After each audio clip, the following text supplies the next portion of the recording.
Hello guys, this is your friend and we are back with a new fanfic. Which is what if Naruto meets his mother during the Chunin exams part 1. And if you enjoy this fanfic then please subscribe to my channel for more fanfic like this. Now let's start the fanfic. From the light came darkness, and from the darkness came the light once more. A heavy wooden door fell to the ground in front of him, slowly revealing the world he had once witnessed as a member of the living.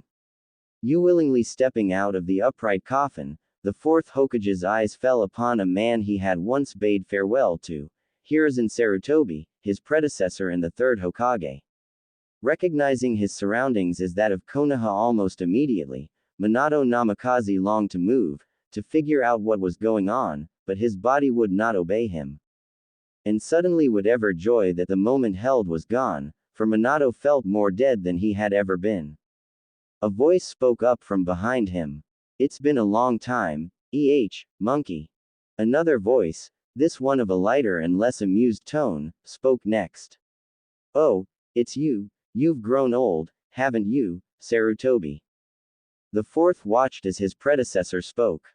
I would not have thought I would meet with you three again in a situation like this, it is regrettable. Please make your preparations to be defeated. Minato wanted to scream with all of the effort he was exerting into merely moving his own body. It was as if he were a mere puppet, held in place by strings. After managing to turn around through willpower alone, he came face to face with the first and second Hokage, who seemed more interested in the one behind them. Impure World Resurrection, huh? This youngster is the one who summoned us with this taboo art, he's quite something. The first realized the implications immediately. If that's so, then I guess that would mean that we would have to fight against you, Sarutobi. Minato's mind raced as he tried to figure a way out of the situation. He recognized the man behind the summoning immediately, Konoha's white snake, Orochimaru. While his facial expression remained stoic, his mind reeled in horror as the missing nin forced two kunai, each attached to a seal, into the heads of his predecessors. Orochimaru then moved to do the same to him. Like hell, mustering every bit of determination, his thoughts drifted to the things he held dear, his village, his friends, and most of all, his son. With that last thought overpowering his emotions, he managed to finally regain control over his body, and not a moment too soon. Orochimaru scowled at him as he landed somewhere between his only ally and enemies in the current fight. Hiruzen immediately joined him, hitting him with a special contract seal, removing the traitor's ability to dispel his summon. Minato, he whispered, I don't believe our predecessors can be defeated through conventional means, I'll hold them off while you take care of Orochimaru, if you can do that. The blonde was about to tell him that he damn well couldn't do that, he could barely move as it was. Minato felt more like a slightly animate undead than his old self. The missing nin in question simply chuckled. You think that consolation prize of a Hokage can compare to any of us? You have become most foolish over the years, old man. Forming a seal with his hands, the white snake continued boasting. I'll need my summons to be in their original forms, after all. How interesting it will be to see all of the Hokage fight to the death. With the final seal, the weariness and discoloring of the summons disappeared, revealing each of the summoned Hokage to be in their prime. Finally, Minato thought, this is more like it. Feeling alive once again, Minato drew one of his special space-time kunai. The plan, then, Hiruzen nodded. The old man ran forward, weaving a series of seals faster than most shinobi could track, and spat out an intense stream of flame at his student. Not wasting any time on contemplating the bizarreness of the situation, Minato sprang into action. Leaping upward, he saw that the second had defended with a circular wall of water. Chucking his kunai behind the missing nin as the second followed up with a violent water dragon, the yellow flash of Konoha used his signature technique for the first time in 12 years. Orochimaru seemed prepared for this, however, and lashed out with a snake as he spun around to counter. Snakes. Why did it have to be snakes? Minato dodged by shifting his head as the snake bit the newly vacated air. he instantly formed a Rasengan in his palm, swinging it at the snake summoner with no warning. The chakra ball impacted the missing nin's chest, scattering the organs of his lower torso. Before he could follow up, the first caught him off guard with a sudden backhand, sending him several feet away. As he looked up at his handiwork, his expression turned to one of shock as a new Orochimaru spewed out from the now enlarged mouth of the mangled body. I should have known it wouldn't be that easy. A giant black staff swung and knocked the second to the side, causing the first to turn his attention to Hiruzen, who now retracted the Monkey King Enma's staff form. Minato collected himself and analyzed the situation. As a Hokage and Seal Master, he had studied the impure world summoning resurrection technique in detail. Even if he managed to kill that snake of a man, the summons would remain and follow their implanted instructions. The only way to take them out would be to remove their souls from the sacrificial vessels through sealing. Unfortunately, that could not be done until their summoner was removed from the equation. Orochimaru was obviously something less than human, and could withstand injuries that almost no one else could. Only a quick, decisively lethal blow would do. Orochimaru, however, was not about to make the same mistake twice. A snake emerged from his mouth, spitting out a shining sword into the missing nin's hand. The blade of Kusanagi, he said amusedly, is more than you deserve. Consider yourself honored. Throwing his kunai straight at his opponent, Minato's eyes picked out every detail. As the snake moved to block the kunai with his sword, Minato teleported behind his opponent via the sealed kunai, and stabbed the missing nin in the back of the head. Only his extremely keen instincts saved him from being impaled through the back of the skull as his apparent victim began to turn into mud. Teleporting to the sealed kunai he had thrown a moment ago, Minato dodged the blade of Kusanagi by a hair's breadth.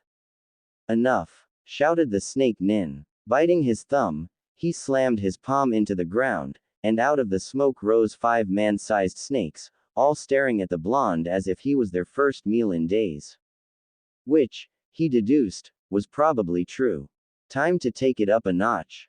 Forming a few hand seals, Minato swung his palms in a horizontal semicircle in front of him, creating a slicing blade of wind. Orochimaru jumped clear, but his snakes were not so mobile or intelligent. With them cut down, Minato turned his attention back towards his original opponent. 3 hand seals later, a jet of water shot out at the snake summoner, who dodged in midair with his inhumanly flexible form. The water technique was a ruse, however, as Minato teleported to the sealed kunai hidden within it, Rasengan raging in his palm. Orochimaru's face showed true fear in that moment, but was able to avoid the type of blow that would be the end of him. As his devastated body shot to the ground, Minato didn't let up for a second. Weaving a few hand seals faster than an average blink, the blonde inhaled a small gush of air before exhaling several bullet-like spheres of air at the snake summoner. Orochimaru once again escaped demise by the skin of his teeth, and quickly spewed a new body from the previous one. Almost before he could react, the yellow flash was upon him, swinging his kunai straight at the traitor's face. Orochimaru managed to dodge, but Minato chucked the kunai at the end of his quick swing, allowing him to teleport behind the snake Sannin. As the fourth grabbed Orochimaru's shoulder and forced him down, the blonde aimed another Rasengan at the white snake's head. A last-second replacement technique saved the snake, but now Orochimaru's face could not hide his fear at facing an opponent he had so drastically underestimated. In straight-up combat, he could not defeat, let alone survive long against, the yellow flash. But he was not known as a snake for nothing, his underhanded tactics were a part of why he was legendary. If one cannot defeat a superior opponent in a fair battle, then all one needed to do was attack them where mere strength and power would not matter. Orochimaru had done extensive research of the Hokage he planned to use as his tools, and knew many of their secrets. He had prided himself in his extensive spy network, after all. There was one major weakness the Yellow Flash had that few people knew about: Uzumaki Kushina. The menacing blonde had a lover who died on the same night as he had. Surely such a man could not bring himself to fight the woman he loved. It was the perfect weakness, the kind that amused Orochimaru to no end. And now, the perfect opportunity had arisen. Summoning one more coffin from the ground, the snake nearly giggled with glee at what was about to befall his enemy. Minato's eyes widened in shock and fear as the coffin lid fell to the ground, revealing the decrepit form of his late wife, Kushina. Not wasting any time with preamble, Orochimaru immediately restored Kushina to her original form, hoping that he could turn his opponent's emotions towards fear and horror instead of anger, for the latter really could have backfired on him. Drawing another sealed kunai, Orochimaru moved to embed it into his latest summon. Minato, however, had other plans. For Orochimaru had failed to discover one other, crucial secret. Kushina had the Hiraishin seal, the basis of his signature teleportation technique, placed on her skin along with the 8 trigrams seal that once marked her as a Jinchuriki, a host of a great-tailed beast. The yellow flash was renowned not just for his teleportation, but for his raw speed and reaction time as well. Teleporting to her side instantly, Minato forced her down to the ground, out of Orochimaru's immediate reach. Before the snake Sannin could counter, the pair had already teleported a short distance away. Kushina, her expression fearful, confused, and groggy, looked at her husband. Minato, what? The blonde knew better than to take his eyes off his opponent. He placed a contract seal on his wife just as Sarutobi had done for him a mere minute ago, allowing her to be completely free of the white snake's control. We've been summoned by that traitor over there, and we need to take him down. There's no time to explain further. Nodding in understanding, Kushina stood up, sparing only a quick look at her surroundings. The usual, Minato-kun? She asked with a smirk. Her husband returned it. The usual. Chakra chains erupted from Kushina's body, encircling the surprised Sannin.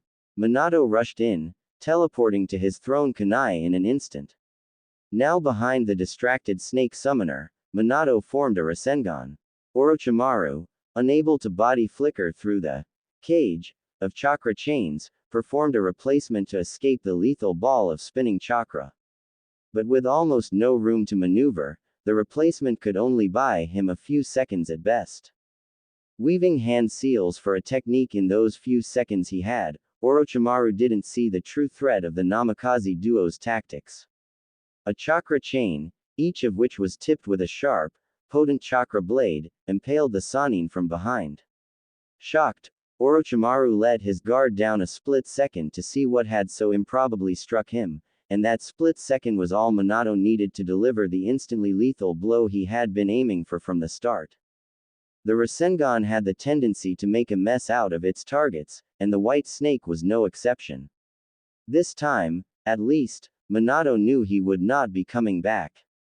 Orochimaru-sama, shouted a frantic, spider-like man holding up a corner of the barrier. Kushina and her husband paid him no mind as they continued the fight. A few seconds of checking for a replacement later, Minato and Kushina turned their attention to the remaining threats, the first and second Hokage.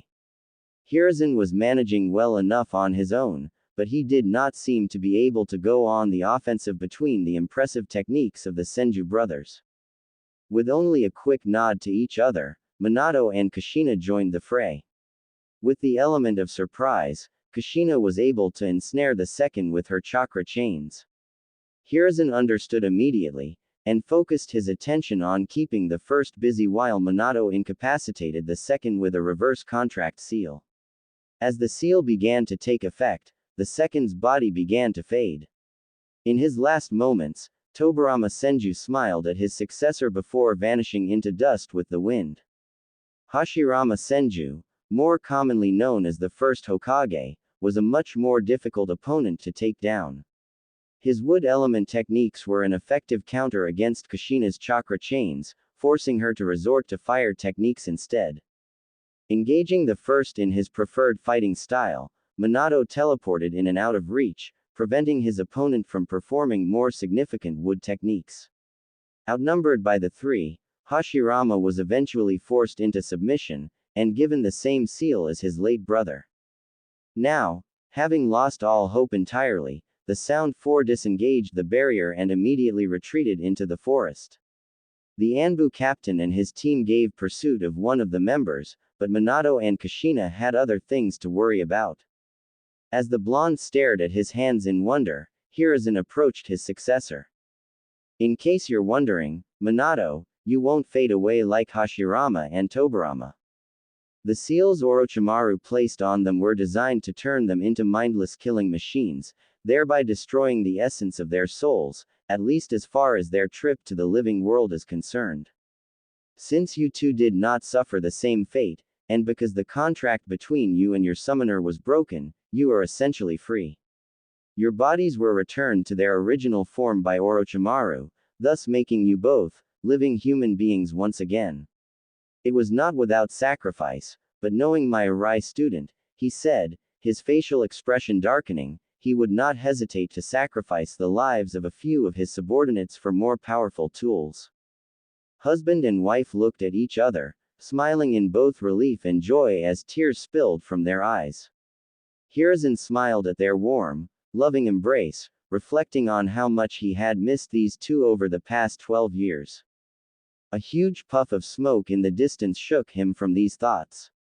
Minato, Kushina-san, I think it would be best if the reunion were to wait until after the invasion is dealt with. Suddenly aware of their surroundings, Kushina and Minato took a look around. Invasion? She asked. What is going on? Hiruzen could only frown as he relayed the news. Suna and Oto have launched a surprise invasion during the Chunin exams. As he glanced back at that huge puff of smoke, he only now realized what was going on out there. Oh my! The couple followed his stares to see a giant toad, Gamabunta, standing off against what they all recognized as the fully transformed one-tailed Shukaku of the sands. What should we do, Hiruzen-sama? Asked the blonde. The man in question quickly surveyed the village, taking note of the panic in the Oto and Suna forces. Our enemies appear to be retreating, or at least in a state of panic. Minato, you entering the battle would certainly tip the scales fully into our favor. As for the one-tails, he glanced back towards the giant toad, which was now fighting the Shukaku in close combat, but he could not finish the sentence. Hiruzen-sama, I'll go and help out our forces at once. Minato turned to his wife, his smile full of concern. Kushina-chan, stay safe, no matter what, please. Her smile overshadowed his own as she gave him a chaste kiss. I will, Minato-kun. Just like his moniker suggested, Minato was gone in a flash. Before Kushina and Hiruzen could decide what to do on the matter of the one-tails, the battle between the giants intensified. Huge blasts of wind and water collided, leaving both spectators in wonder. Moments later, their jaws hit the floor as the nine tails emerged from the giant plume of smoke that the toad occupied a moment earlier.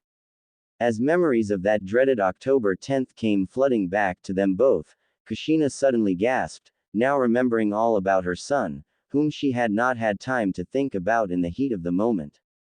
The nine tails latched onto the Shukaku, and then another huge puff of smoke revealed that the giant toad was merely under a transformation technique. Half a minute later, the one-tailed Shukaku began to collapse into a mound of sand. Who was that? Asked Kushina. Hiruzen could only stare at the battlefield blankly. Jiraiya, I'm sure. He's the only one who can summon toads these days, and definitely the only one with the guts to take on a tailed beast by himself. Satisfied with the answer, Kushina fidgeted nervously as she asked a very different question. My son, where is my son? The third Hokage smiled warmly at her. Your son was participating in the Chunin exams when they were interrupted by the invasion. He won his first match, blowing away everyone's expectations, including mine. It was quite the fight. Kushina lowered her head as a tear strolled down her cheek. She tried picturing her baby boy, now much older, fighting his way through the Chunin exams. It was both heartwarming and depressing for her at the same time. A few moments later, she was able to look the Hokage back in the eye. Is he safe right now? Hiruzen didn't pretend to know the answer. I wish I could say, but I was engaged with Orochimaru since the moment the invasion started. I have no idea what happened to him, but his Jonin sensei is one of the best there is, he wouldn't let anything happen to his students. And judging by the way things are going down there isn't much we can do now anyway. Your husband seems to be living up to his reputation quite nicely. She lightly chuckled in response. For now, she reveled at every sight, every smell, and the knowledge that she was once again alive. But most importantly, she could always be there for her son, from now on. She could be with her family, like she could only dream of on the night she died. With those thoughts in mind, his smile was overrun with tears of joy. 00.000.00.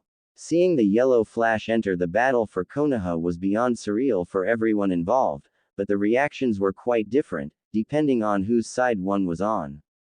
For Konoha Ninja, there was the initial disbelief, which was quickly replaced by joy and relief as the legend began tearing through the enemy nin. For the invading ninja, there was only sheer terror as Konoha's yellow flash began taking them out left and right. Within minutes, the invading forces began a full, panicked retreat. 00.000.00. Jiraiya nearly fell to his knees in disbelief when rumors of the return of the yellow flash hit his ears. Rushing to the stadium as quickly as he could, his voice completely failed him when he saw his student and Kushina standing right there, alive and well. A small crowd of Konoha ninja were gathered around them, though kept a respectful distance. When pinching himself did not satisfy his concerns of it all being a dream, he approached them. Minato saw him first. Sensei, he shouted happily, and ran up to hug the white-haired Sannin. The Toad Sage managed to return the embrace, albeit slowly. Minato, how? I guess I should be thanking your snake-loving teammate for this one, Sensei. Jiraiya's face lit up in recognition. Orochimaru. Is he dead? Hiruzen curtly replied. For a few moments, teacher and student bowed their heads in respect to the man they still cared about, even today. Good work, by the way, in dealing with the one-tailed Shukaku. You never cease to impress, he said, chuckling. While Jiraiya tried to process his confusion, a silver-haired Jonin ran up to the group. Sensei. Kakashi looked at the man he had long known as dead, his one visible eye wide in shock. Minato ruffled his student's hair. It's good to see you again, Kakashi. How long has it been? The copy ninja could only whisper in wonder. 12 years, Sensei, how? The Toad Sannin finally managed to find his voice. Minato, Sensei, I don't know what you're talking about. I never fought the One-Tails. I didn't even know it was here in the first place. All eyes were on the supposedly only summoner of toads now. How is that possible? Asked a confused Hiruzen. Gamabunta was summoned. Jiraiya looked at them all blankly before suddenly erupting into a huge laughing fit. As the rest of the group looked on in bewilderment, the Toad Sage recomposed himself. Well, I'll be damned, that kid really has some guts. What are you talking about, Jiraiya? Asked the third. The white-haired Sannin looked up at him, grinning. About a month ago, I had Naruto sign the summoning contract. Everyone else could only gape as the realization hit them. Naruto managed to summon the Toad Boss and defeat a tailed beast, at 12 years old. Thought Kushina. The boy's parents swelled with pride while Hiruzen and Kakashi could not pick their jaws up from the floor. Minato's eyes began to water at the thought of his son, the baby he had not been able to see grow up, but now he could be there. Now. Kakashi feebly said, I had no idea Gaara was the One-Tails Jinchuriki, I can't believe I sent them after him. Yosh! Yelled a green-clad ninja from behind Kakashi. Then we shall find them immediately. Let us make this a challenge, my eternal rival. Whoever find them first. Guy looked back at his rival, finding him noticeably absent. As his gaze reached the fourth Hokage, Minato merely pointed over his shoulder towards a hole in the stadium wall with a blank expression. How devious of you, my eternal rival! He shouted, racing through the hole. Minato turned towards his predecessor. If you don't mind, Kushina and I are going to join the search. I trust everything else can wait. I'm going to have to join you on that hunt, said a cheerful Jiraiya. With a nod from the third, the group set out. 00.000.00. Kakashi, with his well-trained sense of smell, was able to track down his team first. Smelling Asuma's scent near Shikamaru's, he deduced that they were not in need of immediate assistance and continued on until he reached his students. At first glance, he was very worried, but his senses kicked in a moment later, telling him that both Naruto and Sakura were alive. Sasuke, is everyone alright? Dazed, the Uchiha could only nod. Kakashi placed a hand on his shoulder while giving his characteristic, "I smile." Good work, Sasuke. You all did great. Instead of smiling at the compliment, Sasuke looked down, brooding. Before he could question any further, Guy burst into the clearing. It seems you have beaten me this time, my eternal rival. Tomorrow, I will run 200 laps around Kono. Quiet, Kushina yelled as she pounded the top of his head. Kushina, you have no idea how awesome you are for doing that, commented Kakashi, who actually gave a short laugh. Minato and Kushina, however, could only stare at the unconscious form of their son. Tears instantly fell from their eyes as they took in his appearance. Kushina let out something between laughs and sobs as she knelt next to her son. Minato followed moments later. Sasuke, reeling at the sight of the legendary and long-dead fourth Hokage, stared in wonder. Kakashi performed a quick check-up on Naruto after Sakura, assuring the parents that he was fine, just exhausted. He may look just like you, sensei, but he's all Kushina in everything else. The parents' smiles grew and their tears flowed in earnest. Beginning to put the pieces together, Sasuke tried to sort out the impossibility that was in front of him. What they're saying, the way they're acting, it's as if he's their son, but that's impossible. There's no way the dead last could be the son of the fourth Hokage. And I thought he was dead, anyway. Kushina, mixed emotions overwhelming her completely, began sobbing as she took her son's limp hand. The boy was wearing a ridiculous orange jumpsuit, but he still looked just like his father. The parents melted into each other as they pulled the unconscious Naruto into their embrace. For the first time, they could truly act like a family. Standing by the sidelines, Jiraiya smiled at the reunion before him. As tears rolled down his cheeks, he could safely say that this was one of the happiest moments in his life, and he would bet a substantial amount of money that Minato and Kushina would say the same. Waiting inside Naruto's hospital room, his parents, Team 7, Jiraiya, and Hiruzen discussed how best to break the news to the young blonde. Sasuke and Sakura, however, were more than curious as to what that news was in the first place.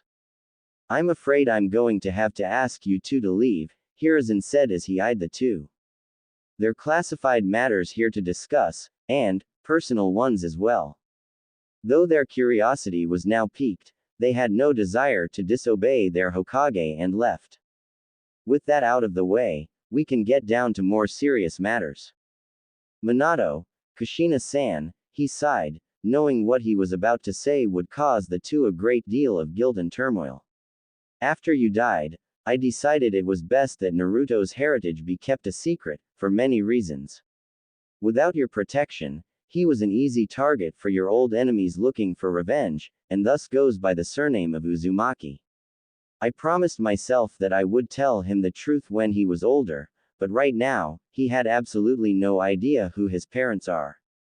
For the parents who never got to be a true family, this was yet another blow to their heavy hearts. They were, however, able to understand his reasoning on the matter. With a nod from Minato, the third continued.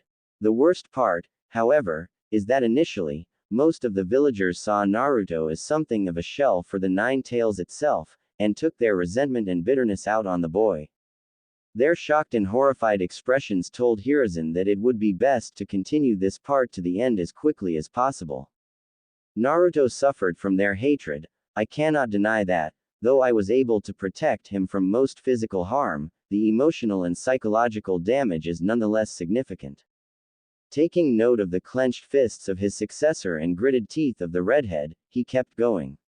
Still, Naruto has grown into a good-natured boy, who is surprisingly able to deal with emotional and psychological problems despite his young age.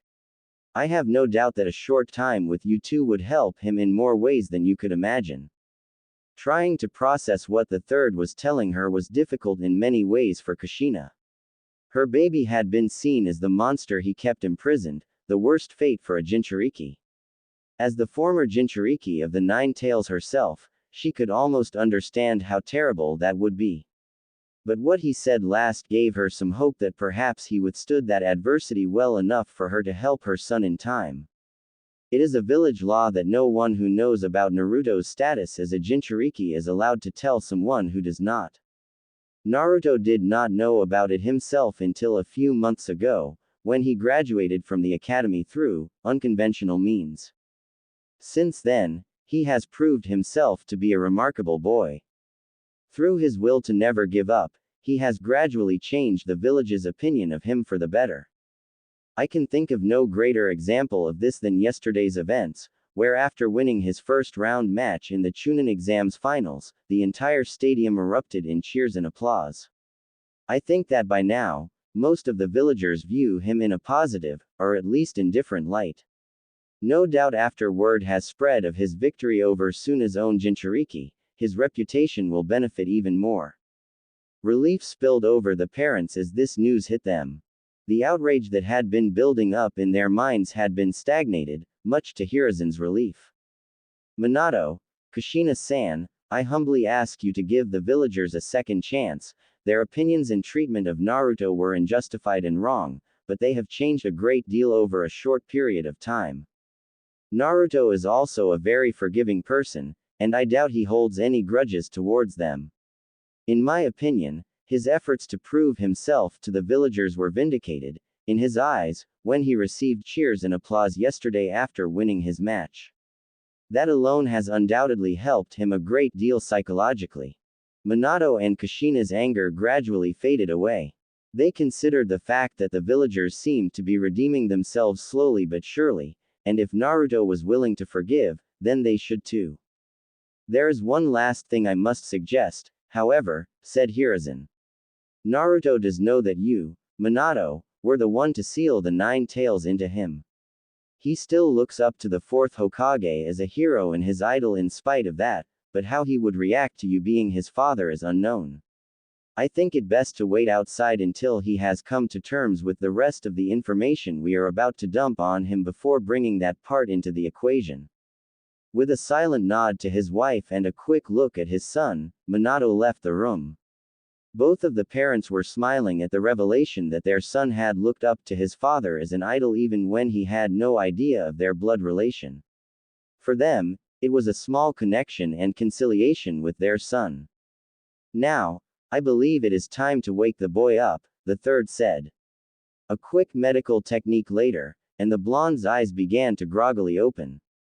Kushina sat at his bedside, tears already forming as she saw those bright blue eyes for the first time.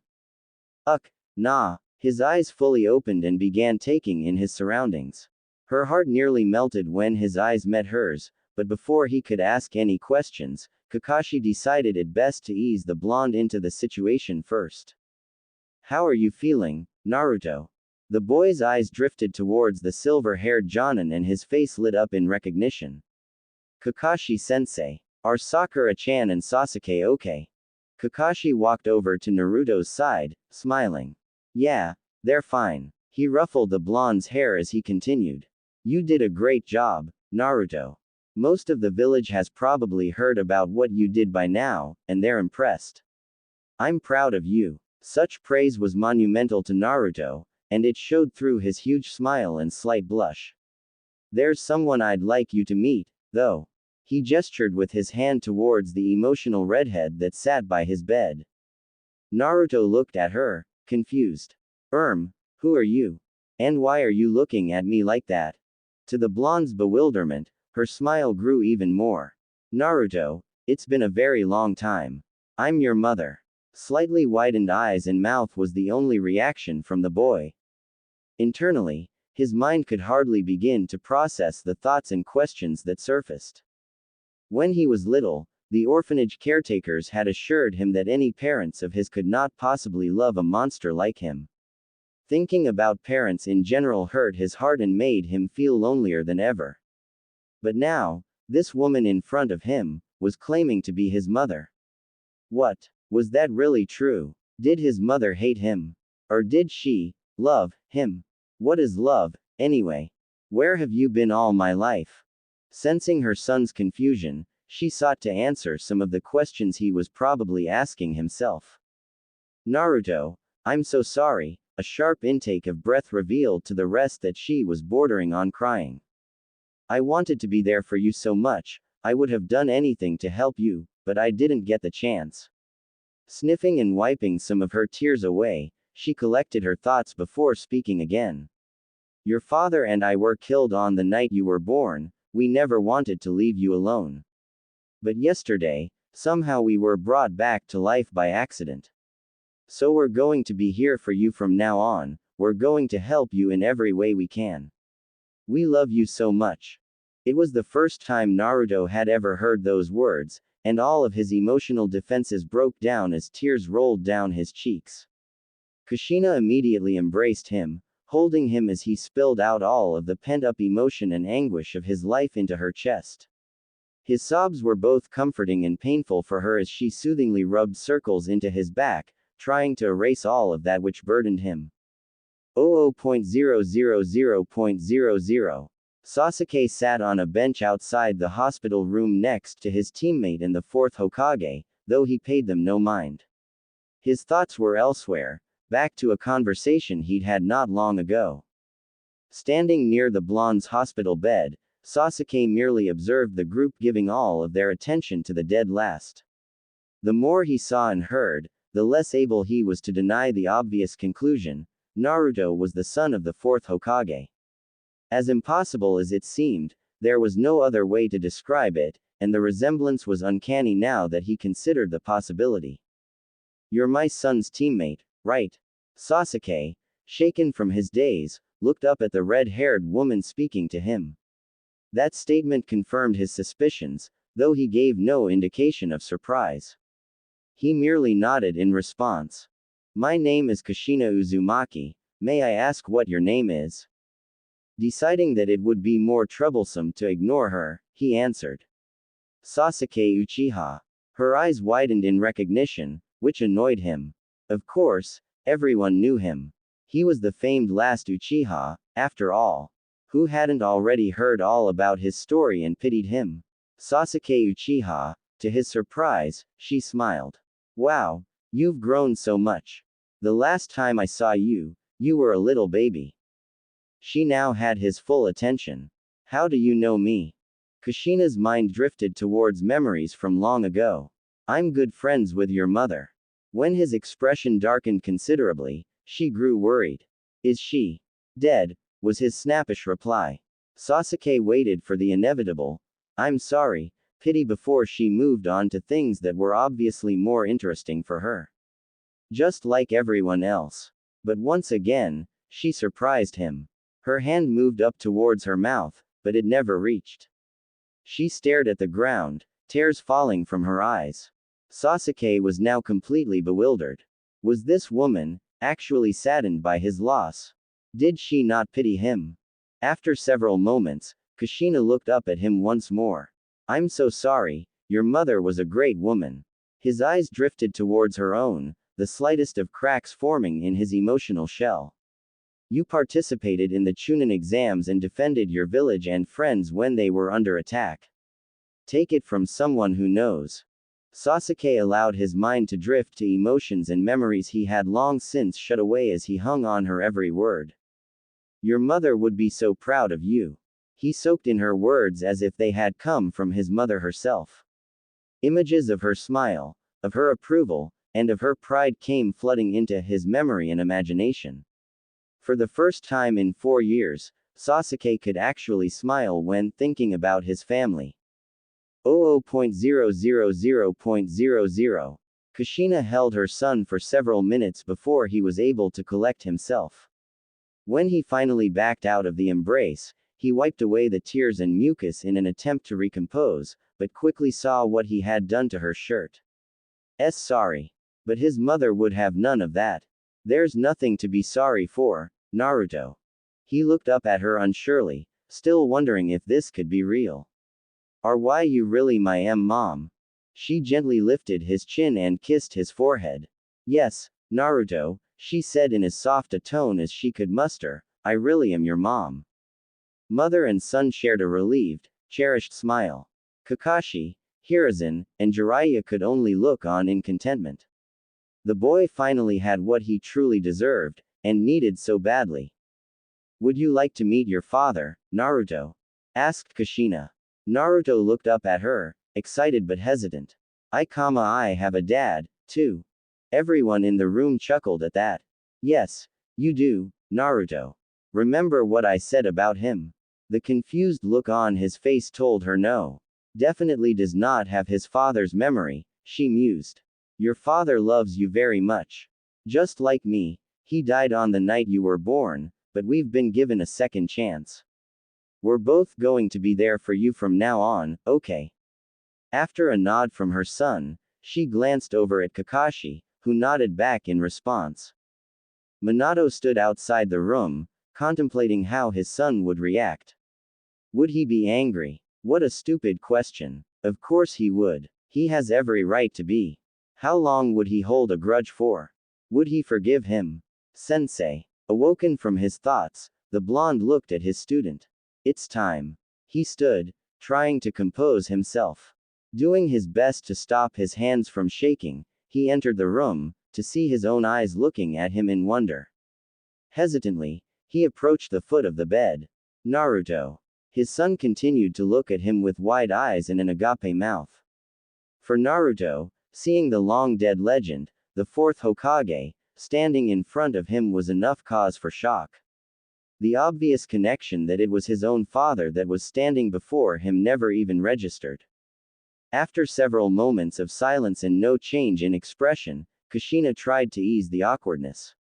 Naruto. The blonde suddenly blinked, as if only just realizing that he had been staring. Fourth Hokage. Naruto, this is Minato Namikaze, your father. Minato and Kushina waited for the anger, the confusion, the hurt, but nothing of the sort came at first. As Kakashi had warned them, Naruto tended to be quite slow outside of battle. You're my father? He asked. A small smile appeared on the Hokage's lips.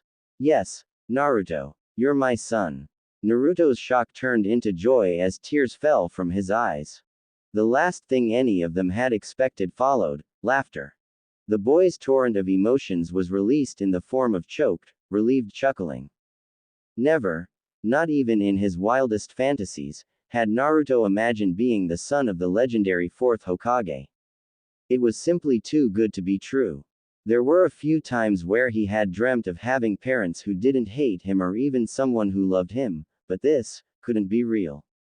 This may all be a dream, he thought, but it's the best damn dream I've ever had.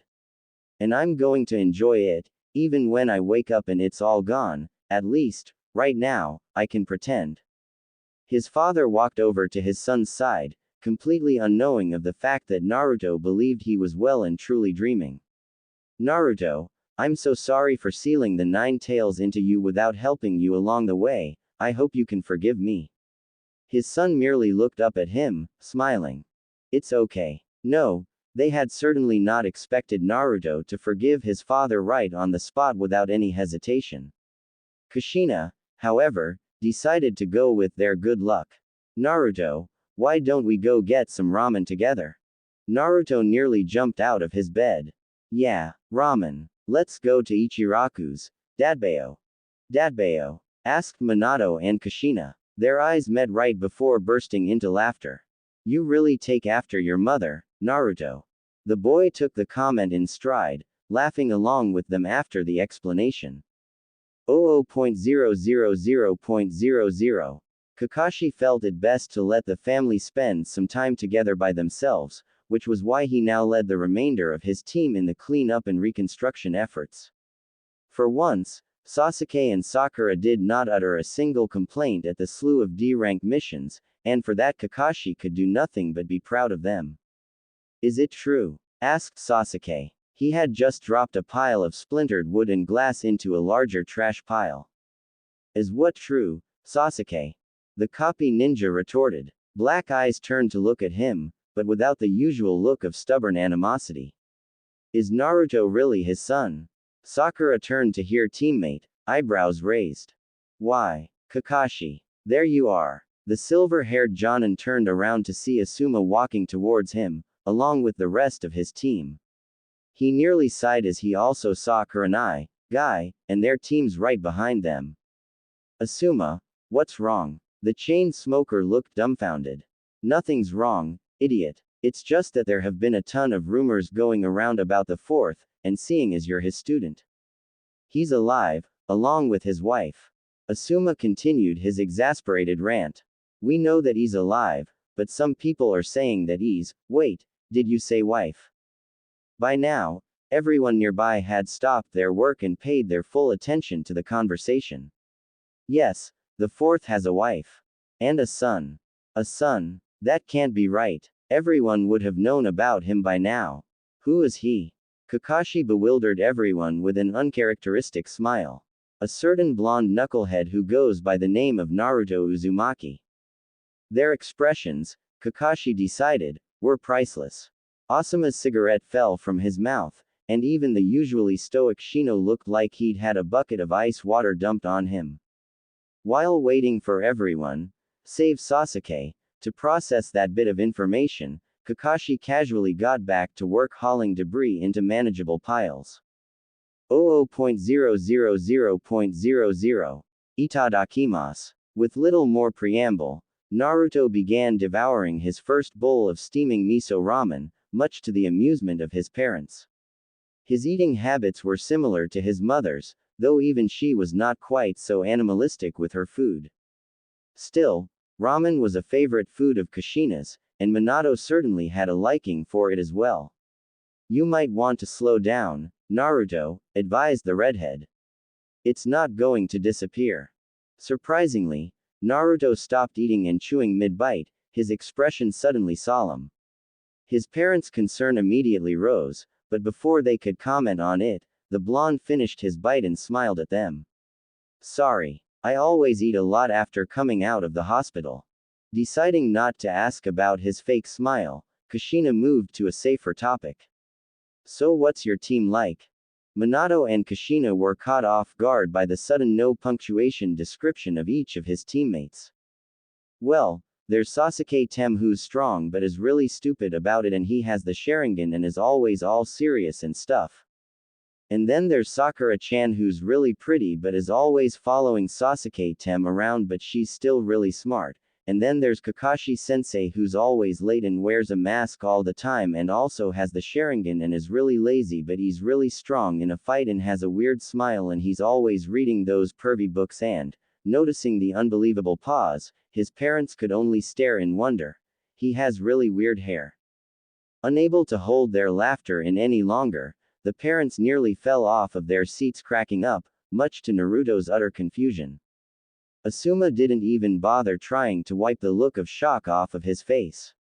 His cigarette could burn itself out on the pile of wood scraps near his feet for all he cared.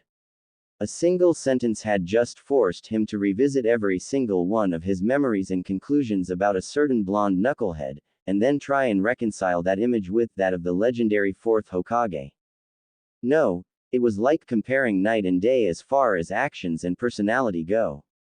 The fourth was known as a genius among geniuses, someone who could defeat any Nara in a game of shogi, which was something a grand total of no one else could claim. His supposed son, on the other hand, was one of the thickest kids he'd ever seen, goofy and lacking in all things sensical. But there was something. Naruto had a knack for spur-of-the-moment, odd tactical decisions that actually ended up working. His fight against Neji had proven that in spades, some of his tactics had impressed many of his fellow Jonin, a feat that few genin could accomplish. With that connection built in his mind, Asuma moved on to the more logical facts that he knew. The resemblance between the Yellow Flash and Konoha's most unpredictable knucklehead ninja was too similar to be a coincidence, now that he considered the possibility. And then, of course, was the fact that Naruto was the Jinchuriki of the same tailed beast that the fourth had died sealing away. The more he thought about it, the more things made sense. So, 5 minutes later, he prided himself in being the first person in the present group of Team Asuma, Team Guy, and Team Kurenai to be able to stop looking like an idiot. His student, Shikamaru, was next. A tactical genius in his own right, Shikamaru Nara spent most of the past few minutes trying to understand how the son of someone so smart could be so stupid. However, the pineapple-haired genin pushed that paradox aside with a characteristic utterance of, troublesome, and decided to figure it out later. Hinata's thoughts drifted to her memories of Naruto's childhood, when he had withstood countless glares and even an occasional beating for reasons she couldn't fathom. The revelation that he was the son of Konoha's greatest hero and genius only added to her confusion at his treatment. For the rest, the truth was difficult to believe, but none of them saw any reason for Kakashi to lie and walk away. "All right everyone," Asuma called out, "back to work. And in case you're wondering, Kakashi wasn't lying. 00.000.00.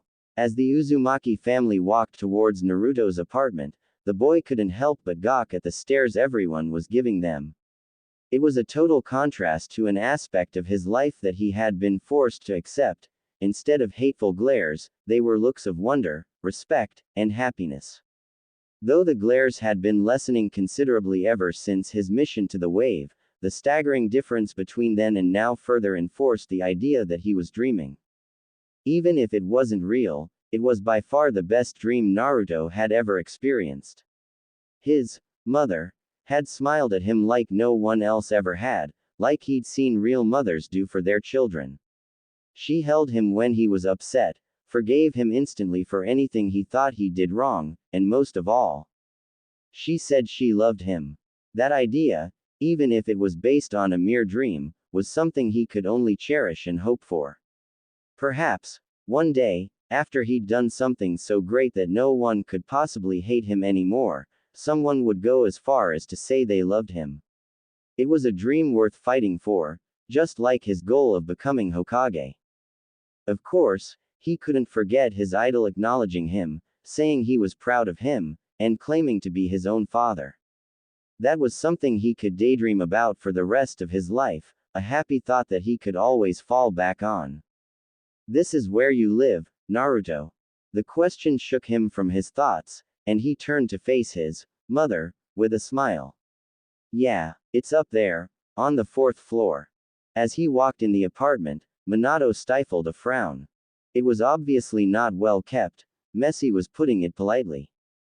It was like no one had ever told the boy how to clean up after himself or how to maintain a living space.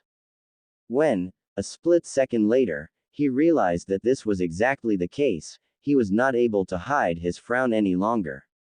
A 12-year-old boy should not be living completely alone, especially an orphan.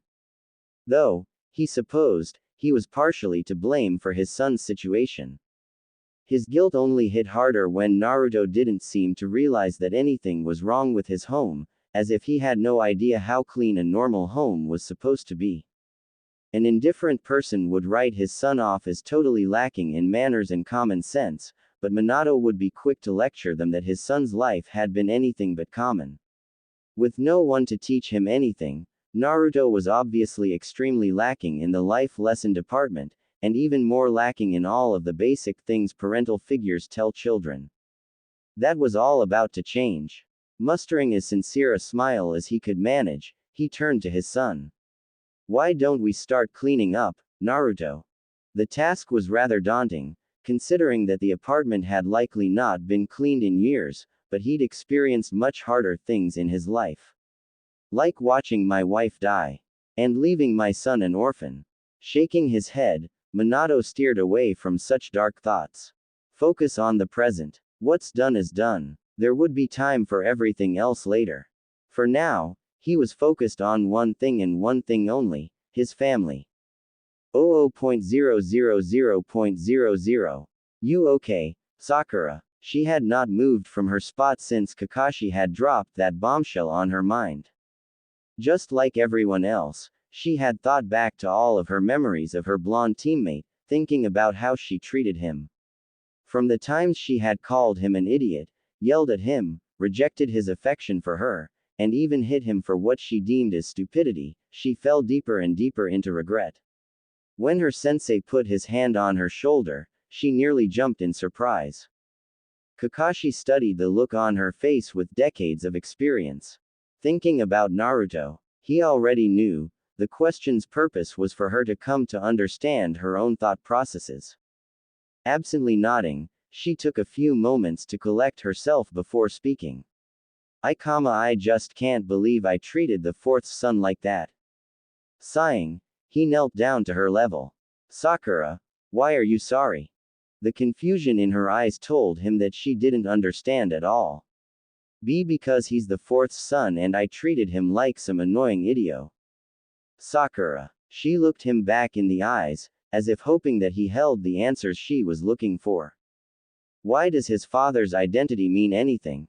The gears were turning in her head, but she was obviously not going to respond anytime soon, so he continued. You just found out who his father is, but why does that matter? If you treated him like an annoying idiot, why are you only sorry for it now? Naruto has not changed at all since yesterday. Sighing once again, he decided to make it as clear as possible to her. Sakura, if you are truly sorry, then you should apologize to Naruto for being mean to him. You should feel sorry not because he's someone's son, but because you treated him unfairly. Just like you would with anyone else. He could almost see the invisible words being soaked up like a sponge. After continuing the stare for a few moments longer for effect, he returned to duty. 00.000.00. Even before the Uchiha massacre, Sasuke liked to train. Back then, it had been all about impressing the people he cared about, surpassing their expectations, and earning their approval. Now, he trained for two very different reasons, one of which he never liked to admit to himself. He could not rest until he had avenged his clan, and his brother was still leagues beyond him. It would take years, but he would at least know that he was not wasting time. When the thoughts of his past, of his family, of his brother surfaced, he dove straight into training until he could not think about anything else. Years ago, he had once allowed his thoughts to stray and remain on those painful subjects, but he had long since learned that nothing good came of that. Or so he thought. Your mother would be so proud of you. With a cry of frustration, he punched the wooden stump hard enough to crack it. He paid no mind to the blood seeping from his knuckles or the pain. One of the first and hardest lessons he had learned since his academy days was to push aside pain and ignore it. Once you think about it, it consumes you. He had enough trouble keeping his head above water as it was.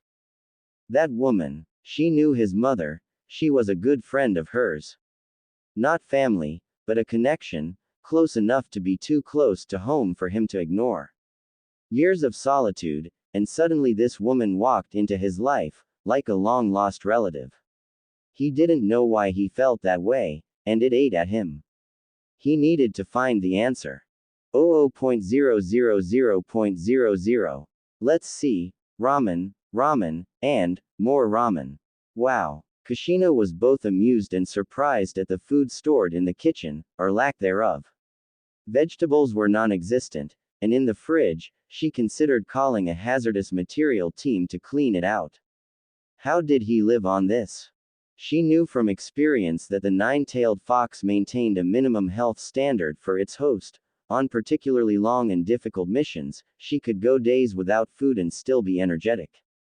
That was the only explanation, she figured, for him not suffering from malnourishment. Looks like we're going to have to take ramen off the menu for now. Turning around to look for her son, she saw that he was currently taking out random odds and ends from under his bed. She walked up behind him silently, knelt down to his level, and placed her hands around his shoulders. Naruto, she said, love and care radiating from her tone. Can we talk for a minute? The fact that he completely froze under her touch told Kushina that he was very unfamiliar with this type of contact. Pushing the depressing thoughts away before they could take hold, she helped ease him out of his uncomfortableness as he turned around. Beaming at her son, she spoke softly. You can't eat ramen all the time, I know that it tastes really good, but you have to eat other things all the time too. After a hesitant nod from him, she continued. You can't rely on the fox to keep you healthy and help you grow. At the mention of the word, fox, Naruto's eyes widened as he tried to distance himself from his mother. Why you? No. Taking note of the sheer fear in his voice and expression, she quickly attempted to reassure him. Of course I know, silly. I used to have the fox inside of me, too. That bit of information seemed to send his mind into another tailspin. The reason you have those birthmarks, she said, tracing her fingers across each of them soothingly, is because I gave birth to you when I was the host of the fox. Though I do have to say, Kushina commented as her smile grew even wider, I think they're cute. What she could not have known was that he viewed those whisker-like birthmarks similarly to how Kushina once viewed her hair, something that marked her as different. People would always know that he was the demon child, because of them. No matter what he did, dye his hair, change his clothes, people would always know because of those marks. No one had ever put them in a positive light before, especially not himself. He hated them, but his mother liked them. His mother was even just like him, too. She once had the fox sealed into her, and people didn't glare at her or anything. She was the embodiment of all that he could hope for: acceptance, happiness, and love in spite of her inner demon. If she could become that as the host of the fox, then it was possible that he could too. Without even realizing it, tears fell from his eyes as his open-mouthed smile grew. Her hands still cupping her son's cheeks, she wiped the tears away with her thumbs. I love you. She decided that her son needed to hear that much more often, especially for just because moments. To accentuate the message, she once again softly kissed his forehead. Now, why don't we go get some dinner? Minato casually stood in the doorway, arms crossed as he smiled fondly at the pair. This was a sight he only had a precious few moments to imagine the night he and his wife died, and now he had the chance to see many more. Even just this one day was like a dream he had always wished for but seemed too good to be true. Naruto. 00.000.00. Sometimes, things just happened. One could wish for it to be otherwise, but that same person would always know that wish could make things much worse. Like, for instance, receiving an enemy shinobi for ambassadorial purposes with no preamble and wishing that it could have waited another day. I'm sorry, Minato. Walking into a nice restaurant to find his successor, he spotted the frown on Minato's face as he approached the table. Please forgive me for interrupting your much-deserved family time, Minato, but a very urgent matter has come up and I thought it best to involve you in the negotiations. The blond man sighed, but nodded a moment later. He looked up at his son's eyes, smiling. I'm sorry, Naruto. I'll have to see you later. Trust me, though, I will be back. I promise. The boy's reply was more solemn than he had expected, but not something they could concern themselves with right now. Minato fell into step with him as soon as they left the restaurant. What's the problem? As you know, Konoha was invaded yesterday by both Suna and Oto forces. While we know little about the latter, a pair of Suna shinobi arrived at the village gates less than half an hour ago and surrendered themselves, claiming that they were delivering important information. They're currently under guard at the Hokage Tower, though I think it would not do to keep them waiting. His companion looked down for a moment in contemplation. Then let's not waste time discussing what might be going on. With a few flickers, they arrived at the tower and reached the Suna ninja. You said you had important information to tell us, Minato stated. Right down to business as usual, I see, thought Hiruzen.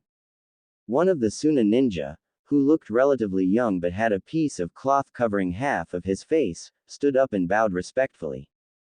Hokage-sama, my name is Baki.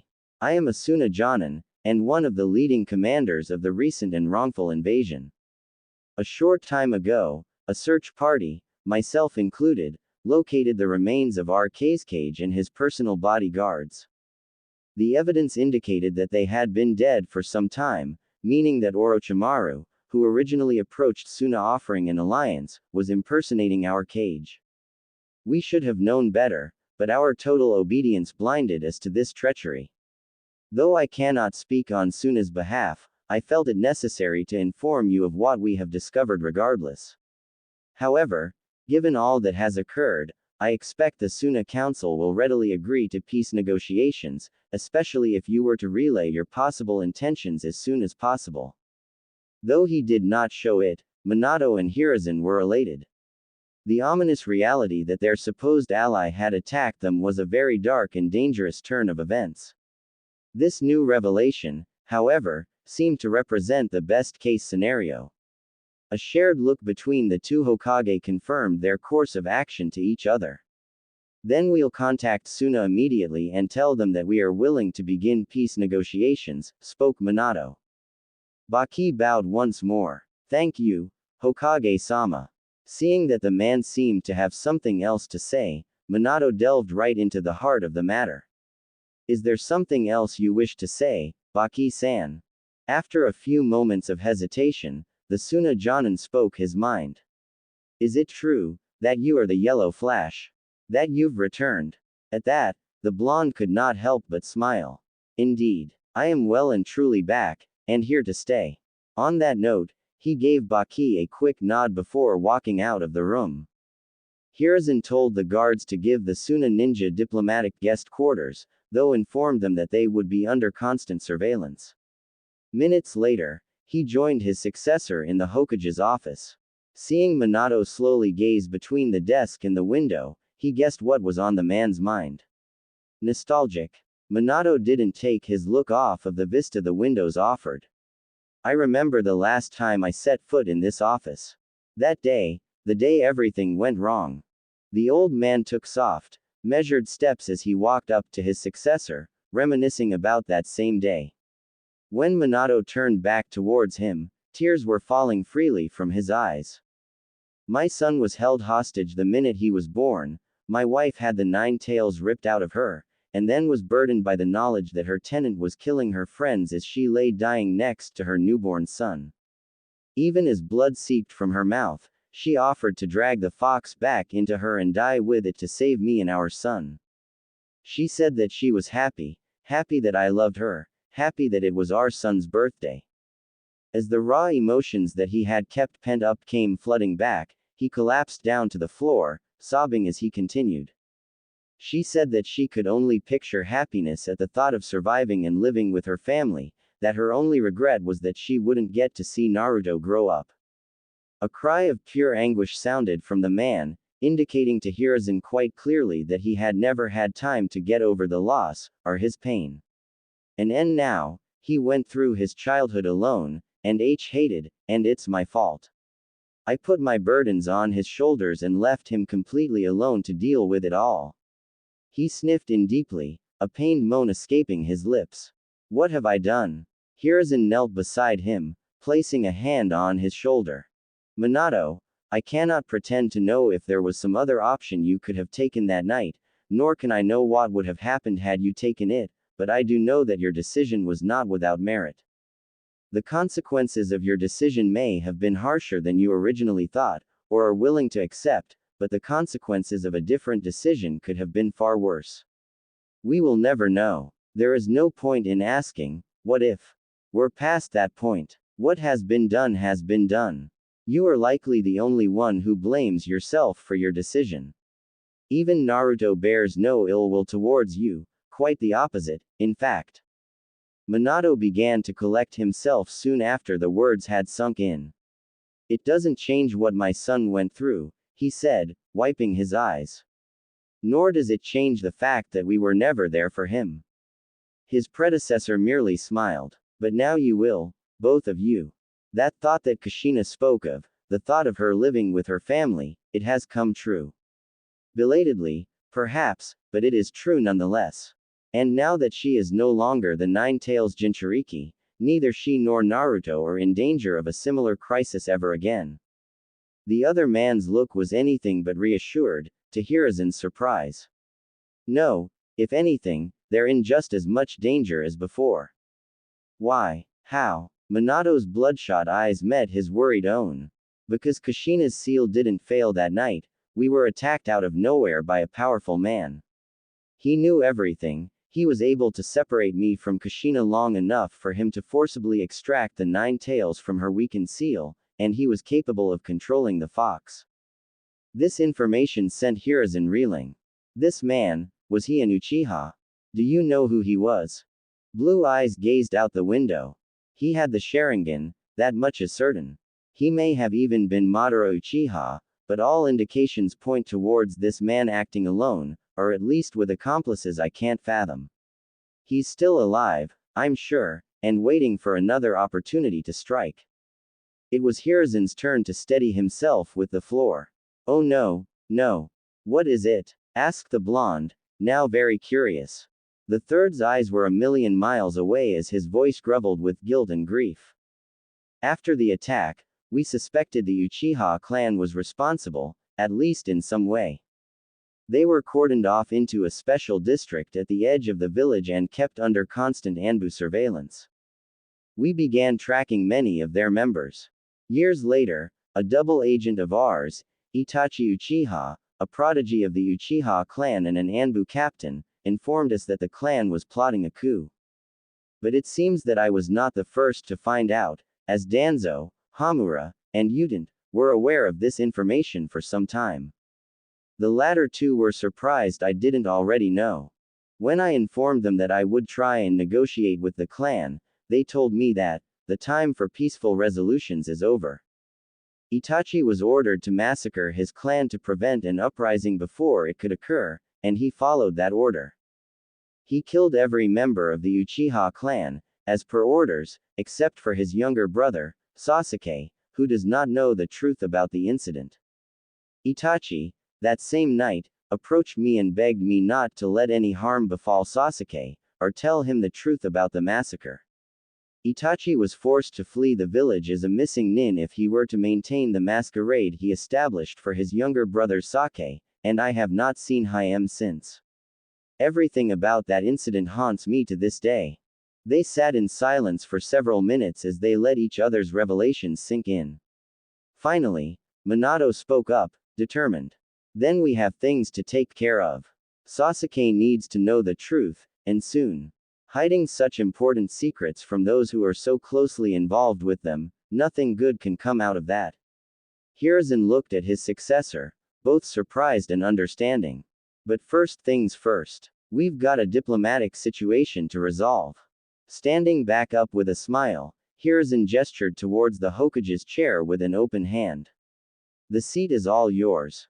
Though I must say, it's great to have you back. Minato smirked as he sat in his chair once more. It's great to be back. Now, let's get to work. 00.000.00. When it was getting late, Kushina knew she had to begrudgingly leave her son for the night. After tucking him in, she kissed him on the cheek. I have to check into a different room for tonight. But don't worry, I'll be back here in the morning. Good night, my son. Naruto gave her a bittersweet smile as she stood up and shut the light. When the door to the apartment closed with a soft thud, his smile began to fade. His day in heaven had been greater than anything he had ever wished for, but it had come to an end. After beginning the daily morning ritual of coming back to his senses after waking up, Naruto laid uncharacteristically still. He knew that the dream was over, but a faint smile forced its way onto his lips. It has been something he would never forget, something he would always cherish. A dream of what could have been, of all of his most important wishes answered. When everything went wrong, when he was struggling to stay afloat against a sea of depressing thoughts, he could at least fall back on that memory, that dream, as his shelter. Of a time when he was truly happy. Of a time when he received that which he wanted most, and received even more. But now it was back to the cold, hard reality. Slowly rising out of bed, he continued his usual routine of brushing, dressing, and preparing break fa. What? No longer half asleep, Naruto noticed that his apartment was much cleaner than he last remembered it. In the dream, he and his parents had cleaned it all up, just like it was now. Uncertainty plaguing his mind, he quickly searched every nook and cranny of his surroundings. It can't be. He had never cleaned up his apartment like this except for in that dream. Unless someone had cleaned it for him while he was asleep or away. No, who would do something like that for me? Staring blankly at the wall ahead of him, he racked his mind for an explanation. It can't be real. It can't be. It's too good to be true because it is. It always is. While his mind raged in its internal battle, he suddenly took notice of the object he had been staring at. A picture. The picture. The only one he had. Team 7's group photo, the one he always kept on his dresser next to his bed. His eyes now told him, however, that the picture was standing neatly on the kitchen counter. He never did that. It was the kind of place he wouldn't even consider putting that particular prized possession. Images flashed to his mind's eye, recalling how his mother had casually placed it there to clean the dresser it usually sat on. And then, she moved my kunai holster into the drawer underneath the picture. He ran over to it, his mind fixated only on the brown, wooden handle that would reveal the answer. With frantic fury, he shoved open the drawer. To find his kunai holster, right where she had left it. He didn't put it there, and he never would, but he distinctly remembered his mother placing it exactly where he found it. Naruto's mind locked up as he felt his knees weakening. As if frightened by the holster and all it represented, he unevenly paced backward until his knee gave out entirely, causing him to fall backwards, straight into the corner of the wooden dining table. Cursing through the pain and throbbing, Naruto rubbed the back of his head furiously, not caring that he covered his hands in blood as he did so. Moments later, when the pain was dull enough to be a mere afterthought, he began trying to reconcile two realities that clashed in every way possible. For someone who had never had much in the way of fortune, the dream was indeed far too good to be true in his mind. When his trust had been broken time and again, he was very cynical when it came to good things happening to him. But this, was there any other way to explain it? He never did these things, no one else ever would, and he remembered his parents doing it. So, was there anything that proved it wasn't real? The fourth is dead, his mind retorted. How could he be your father and help you clean your apartment if he's dead? His brows furrowed in concentration, he decided that one thing would prove that it was real. I have to see the fourth, alive in KIC. A knock resounded from the door.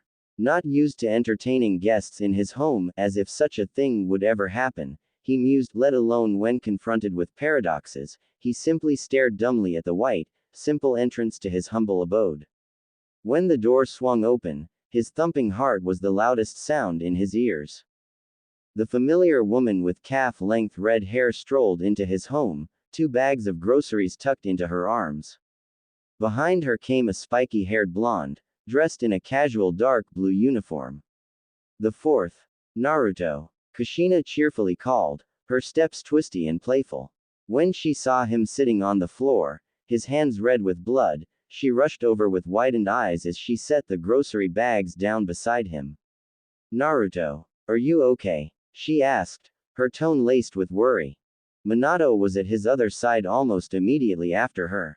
A quick check on his hands and body revealed that the wound was a head injury. Naruto, Minato asked, more firmly than his wife. If the head injury was serious, he needed to keep his son focused and awake. Naruto switched his blank gaze from his mother to his father, attempting to form words. This is real. For a second, Minato thought that the head injury must have been very serious and needed to be dealt with at the hospital immediately, but a different conclusion reached his mind soon after. The fox has healed injuries far worse than this, and he's looking me straight in the eye, clearly and soberly. So Minato reactively gasped as he finally realized what was going on. He doesn't think this is real. Kushina was similarly taken aback, but Naruto continued to clarify his question. You guys are really my parents. Feeling as if she had been pushed off of a cliff she didn't even know existed, Kushina desperately tried to make sense of the apparent impossibility. Didn't we go over this yesterday? Wait, this is real. How could he possibly think something like that? It's not like he thinks it's all a dream. Of course. So many unlikely miracles plopped into the lap of someone who never got what he deserved. How could I have been so stupid? Naruto, we really are your parents. This is real. This is not a dream. Catching her thought process and conclusion, Minato's expression briefly grew more shocked before settling into a calm understanding. I know this is a lot to take in, Naruto, he said, placing a reassuring hand on his son's shoulder, but we're here to stay. I promise you that. Naruto's face remained expressionless as he continued to stare at his father. Several seconds later, the boy's gaze slowly drifted to the floor, and what seemed like an awkward eternity later, he began to smile. It was like a wall that had formed in his mind had weakened. He had accepted his situation, his reality, as the lonely struggle that it was, and his parents were kept out by that barrier. Only now had it begun to truly crack, but it would not be broken so easily. An entire life of psychological and emotional pain could not be so simply erased. He could smile, though, because they were real. They weren't going to leave him. They weren't going to disappear or lie to him. All of the happy moments that he had experienced in his day of heaven were just the beginning. He could see the way forward, riddled with many more moments like those, and it made him relieved that it was not, in fact, all a dream. As tears formed, Naruto looked up at father with eyes that said everything. Minato locked his son into a warm embrace, desperately trying to pour out all of the love he had been unable to give for his son's entire life. Tears rolled down their cheeks silently for nearly a minute, for there was no need for words or sounds to convey each other's meaning.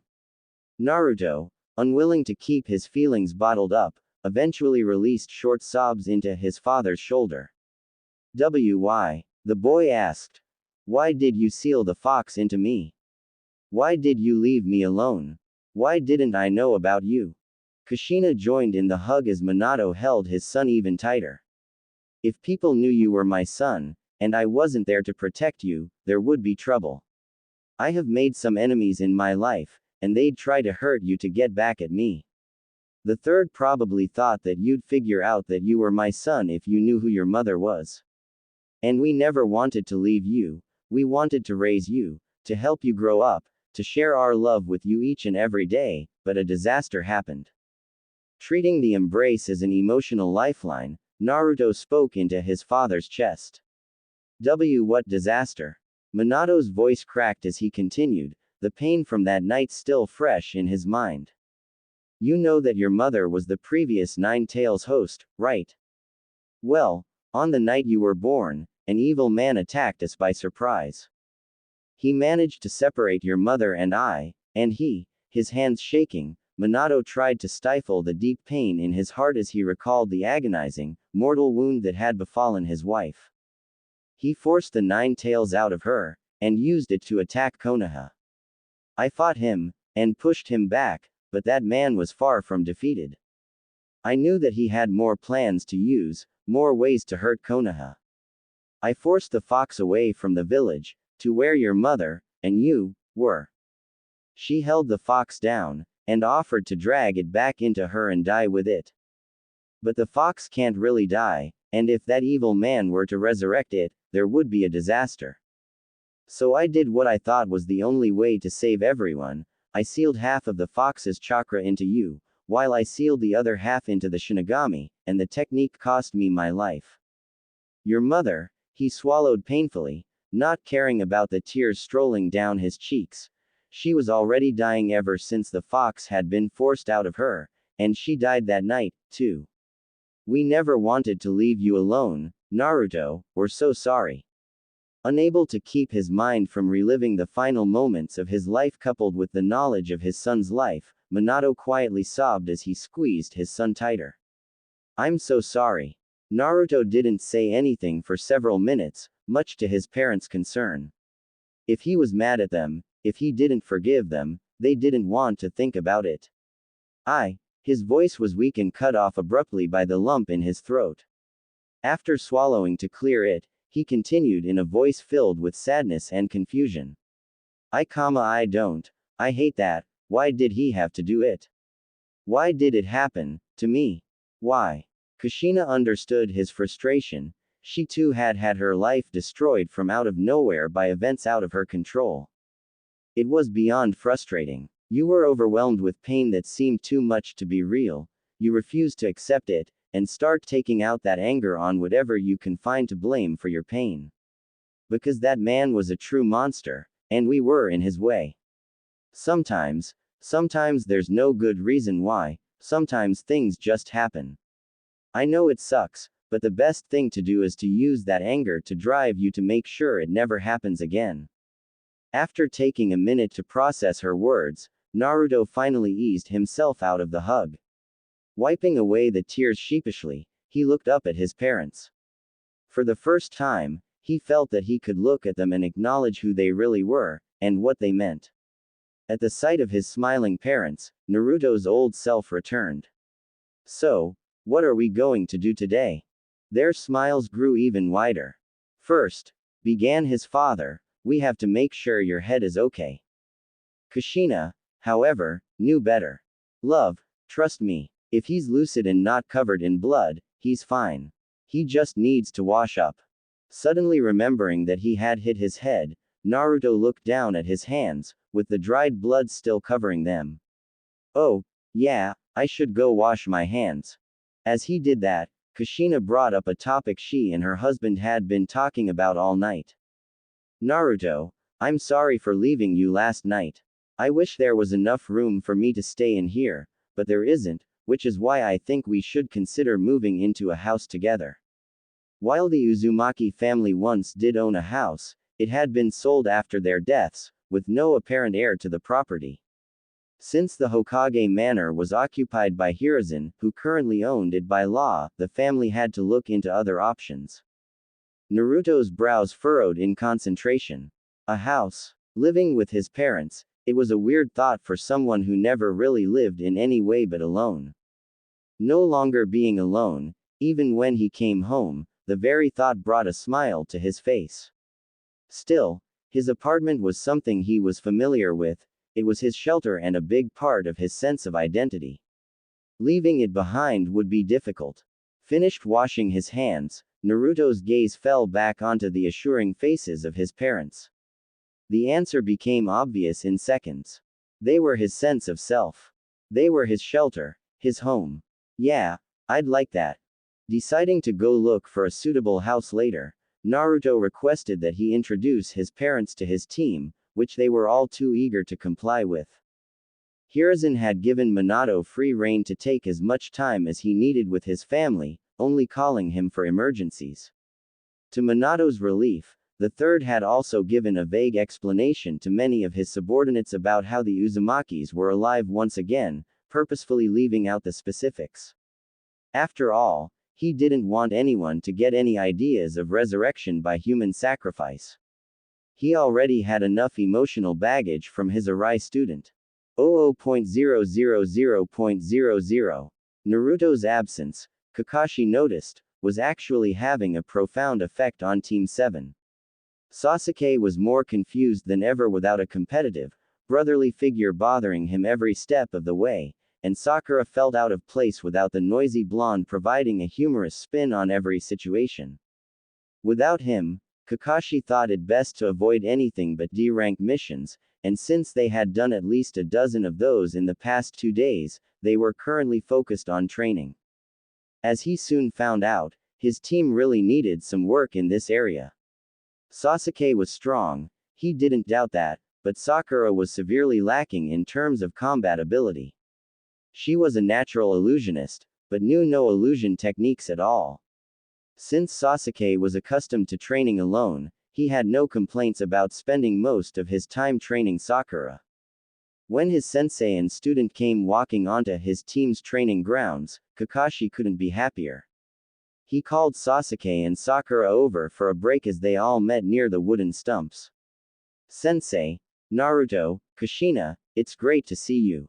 "Likewise, Kakashi," said Minato. Naruto begged us to let him introduce us to his team. Amused at the wide eyes of his teammates, Naruto jumped straight into the introductions.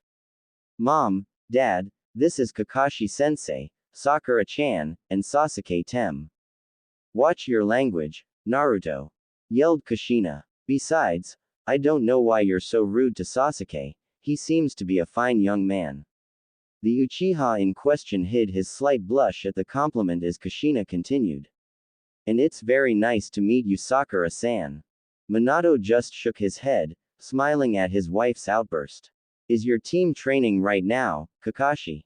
"Yup. Though unfortunately, I can't focus on both Sakura and Sasuke at once." The fourth saw through his student's comment immediately. "Would you mind training Sasuke for me?" "I'm not too worried, though," continued Kakashi, "because Sasuke is one of Konoha's top genin right now. It's a shame the Chunin exams were interrupted, he stood a good chance of passing." Sasuke's expression immediately softened at the praise as he looked up to his sensei in surprise. Normally, Kakashi commented on his progress with a simple, "good," and left it at that. To have his progress, which he had been brooding over ever since his defeat at the hands of Gaara and Naruto's subsequent victory, acknowledged in such a way was relieving to the boy. "Once the crisis with Suna is resolved, I think we could even be able to resume the final tournament where we left off." Both of the Chunin hopefuls looked up in surprise. Another chance at promotion instantly relit their fiery motivation, which Minato noticed with a smirk. Indeed, the diplomatic situation with Suna was proving to be quite hopeful, with Suna actually pledging full support to Konoha as a way to apologize for the attack. "Why don't we join you? I've wanted to train my son for a long time." Kushina walked up to Sasuke, placing a hand on his shoulder. "I think it's both my responsibility and honor to train you in your mother's place, if you are okay with that." Sasuke looked up at her smiling face in confused gratitude, the pieces of his puzzle all coming together. Now he understood. She was acting like the family he had lost years ago, trying to give him what they used to: attention, acknowledgement, and true affection. Sure. A minute later, each pair had gone their separate ways, taking up position several dozen meters away from each other. "So, what exactly is your fighting style?" Minato asked his son. Naruto, never having given it any real thought, tried to process each of his fights.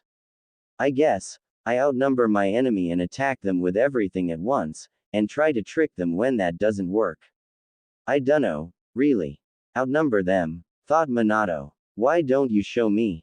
Let's see what you've got," he yelled, giddy with anticipation. During the months of Kushina's pregnancy, he had really looked forward to the day when he could train and spar with his son.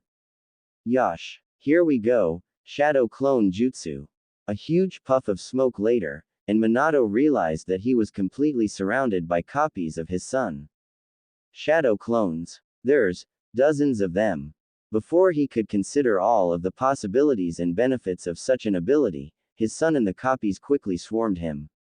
While he was actually a tad worried at first, he quickly discovered that his son's taijutsu, his martial arts, was awful. Dealing with them, even when outnumbered 50-1 and surrounded, was a rather easy task. I'll need to work on that with him. Seeing that the current tactic was failing, Naruto decided to mix things up. Forming another hand seal, he created another 100 clones. Instead of simply swarming him again, many of them jumped in groups of 3 into the air.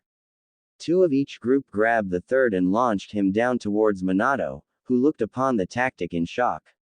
He's using the shadow clones as human projectiles, he thought in amused horror. With his legendary reflexes and speed, dodging them wasn't a problem, but what came next was. Using his surprise and distraction, Naruto had the remaining 50 clones hurl several shuriken each at their target, who managed to dodge with a skilled replacement technique. Damn, he can make a lot of clones. Minato mused. I wonder what else he can do with them. Singling out the original, Minato flickered behind his son from seemingly out of nowhere and delivered a soft kick to his side. To his surprise, his son turned into a puff of smoke. Not a replacement. I would have detected that. He had one of the clones create the next batch of clones. Once again, he was attacked from all sides by shuriken. Using another replacement, Minato flanked a group of clones and began whittling down their number one by one with taijutsu.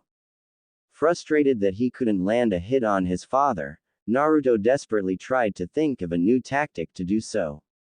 He was, however, on cloud 9 despite his lack of success. He was sparring with the fourth Hokage, who was also his father. Happy was too mundane a word to describe how he felt. Minato finished off all but the last few of the clones and stood in a defensive stance, waiting to see what his son would do next. He, too, could not wipe the smile off of his face or hide his joy. Naruto created another batch of clones, once again surrounding him. What came next, however, caught him completely off guard. Looking back at that moment, off guard did not even come close to an accurate description. Harem jutsu. Wah! Before he could process that proclamation, he was quickly surrounded by dozens of nearly blonde women.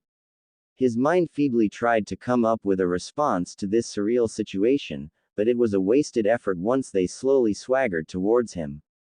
While he was not thrown off by their beauty, as far as he was concerned, anything short of Kushina was not really worth paying attention to. He couldn't quite bring himself to fight against such opponents. Big mistake, he soon realized.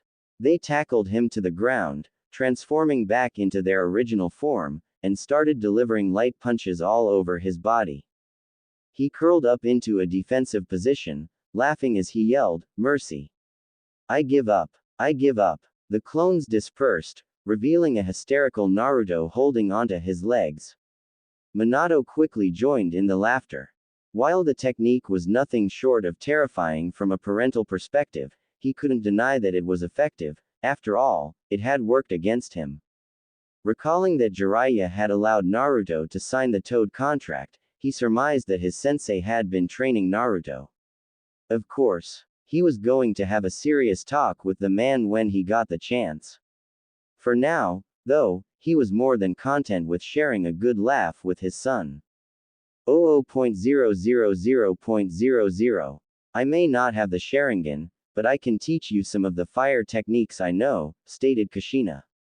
Sasuke nodded, but his mind barely processed her words. Instead, a different thought surfaced in his mind. How exactly did you know my mother? Softening at the question and memories of Makoto, she gazed absently into the distance. Your mother and I were sent on a lot of missions together, and eventually we became close. Especially during our pregnancies, having already been through one herself, she helped me out a lot during those months.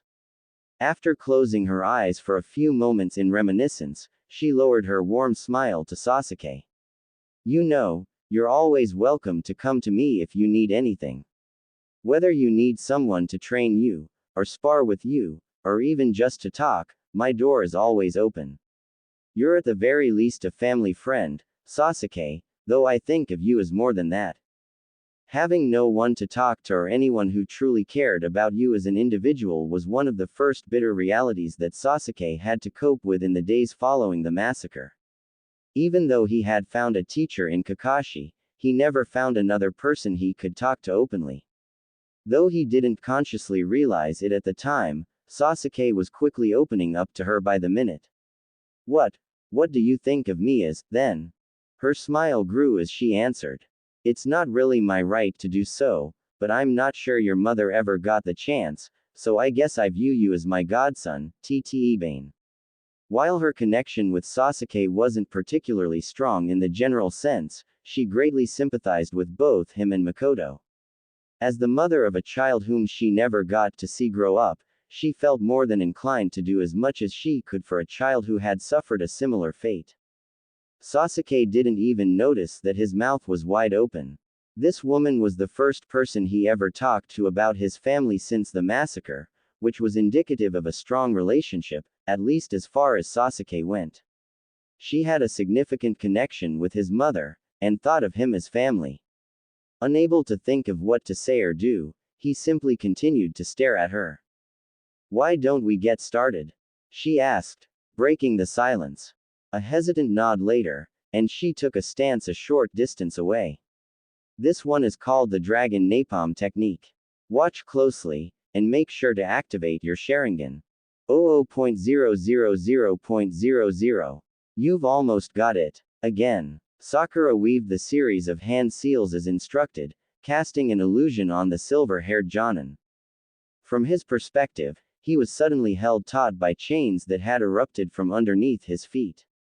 A quick examination told Kakashi that the technique was successful. He could not move enough through the chains to break free. Obviously, a ninja decently versed in illusions could dispel it without much of a problem, but it was a good start. When used in a team setting, the few moments her opponent took to dispel the illusion would be all her team needed to finish off the target. Of course, he wasn't about to stop there. The past couple days had been something of a wake-up call to him in many ways. He had been neglecting his duty to his team, especially in the month before the Chunin exam finals. He'd left Sakura with no one to train her when she could have used that month to grow stronger. For too long he'd been negligent of her apathy when it came to training. Now, he was going to work her to the bone, if that was what it took. With Kushina and Minato around, he mused, he could afford to give more attention to her individual training, one of the many tremendous advantages to having his favorite family around again. 00.000.00. A couple minutes of laughter later, Minato and Naruto sat side by side against a tree, resting in the shade. "I'm very impressed with you, Naruto." He couldn't help but feel pride and elation at his son's smile. "You definitely seem to fight and think in ways that are so unique that even I get surprised. How many shadow clones can you make, anyway?" Naruto answered after only a moment of thought. "About 1,000, I think." 1,000. Holy shish, wow, you must have insane amounts of chakra. I guess the seal really did work out as intended, then. Before I go teaching you the big stuff, though, you do need a lot of work on the basics." "Huh, the basics? Yeah, starting with your taijutsu. Your fighting style is pretty reliant on it, so if you improve that, then your ability as a whole will be much greater." Minato could not stop smiling at his son. On top of loving him more than anything, well, on equal ground with Kushina, he mentally clarified, he was finally getting to spend time with this son. He had not had even a moment with Naruto before his life was destroyed by that man 12 years ago. "Come on, show me your preferred stance and we'll work from there." 00.000.00. Constant wind blew across the dry plains of sand, creating a haze of yellowish-brown as far as the eye could see. He'd seen this sight many, many times before. But he'd never seen this sight with someone else. Gaara had truly taken Naruto's words to heart. If friends could acknowledge his existence, then he would seek them out relentlessly. He had taken care not to do or say anything to his siblings that had bothered them before, and they had responded to that. While he could not recall how to act nicely to people, he at least knew how to act neutrally towards them. When Temari or Kankuro had brought him a meal, he accepted it with a blank expression and a nod. After a few days of behavior like this, they no longer felt threatened to merely be around him. Earlier today, they had asked if he wanted to train with them, and he had accepted. The session had gone well, and he had realized that was a major step. If they were comfortable being around him when he used his sand in combat, then there was little they were truly threatened by in regards to him. He tried to observe how others interacted with each other positively. One phrase which he continually picked up was, "Thank you." He'd heard it many times before, but paid such interaction no mind, accepting it as something he could never experience. Now, however, he was willing to try anything. The looks on his siblings' faces when he thanked them for buying him a meal was heartening. At first, they were shocked, but the shock was quickly replaced by smiles. "You're welcome," they said. It was the first time someone had smiled at him since Yoshimaru had tried to kill him. Gaara instantly knew that Naruto was right, he had felt acknowledged, and all he did was say two simple words. 00.000.00. After the training, the Uzumaki family treated the whole team to lunch at a barbecue restaurant downtown. Figuring that the Chunin exams were the best place to start the conversation, Minato didn't realize just how wild a tale it was.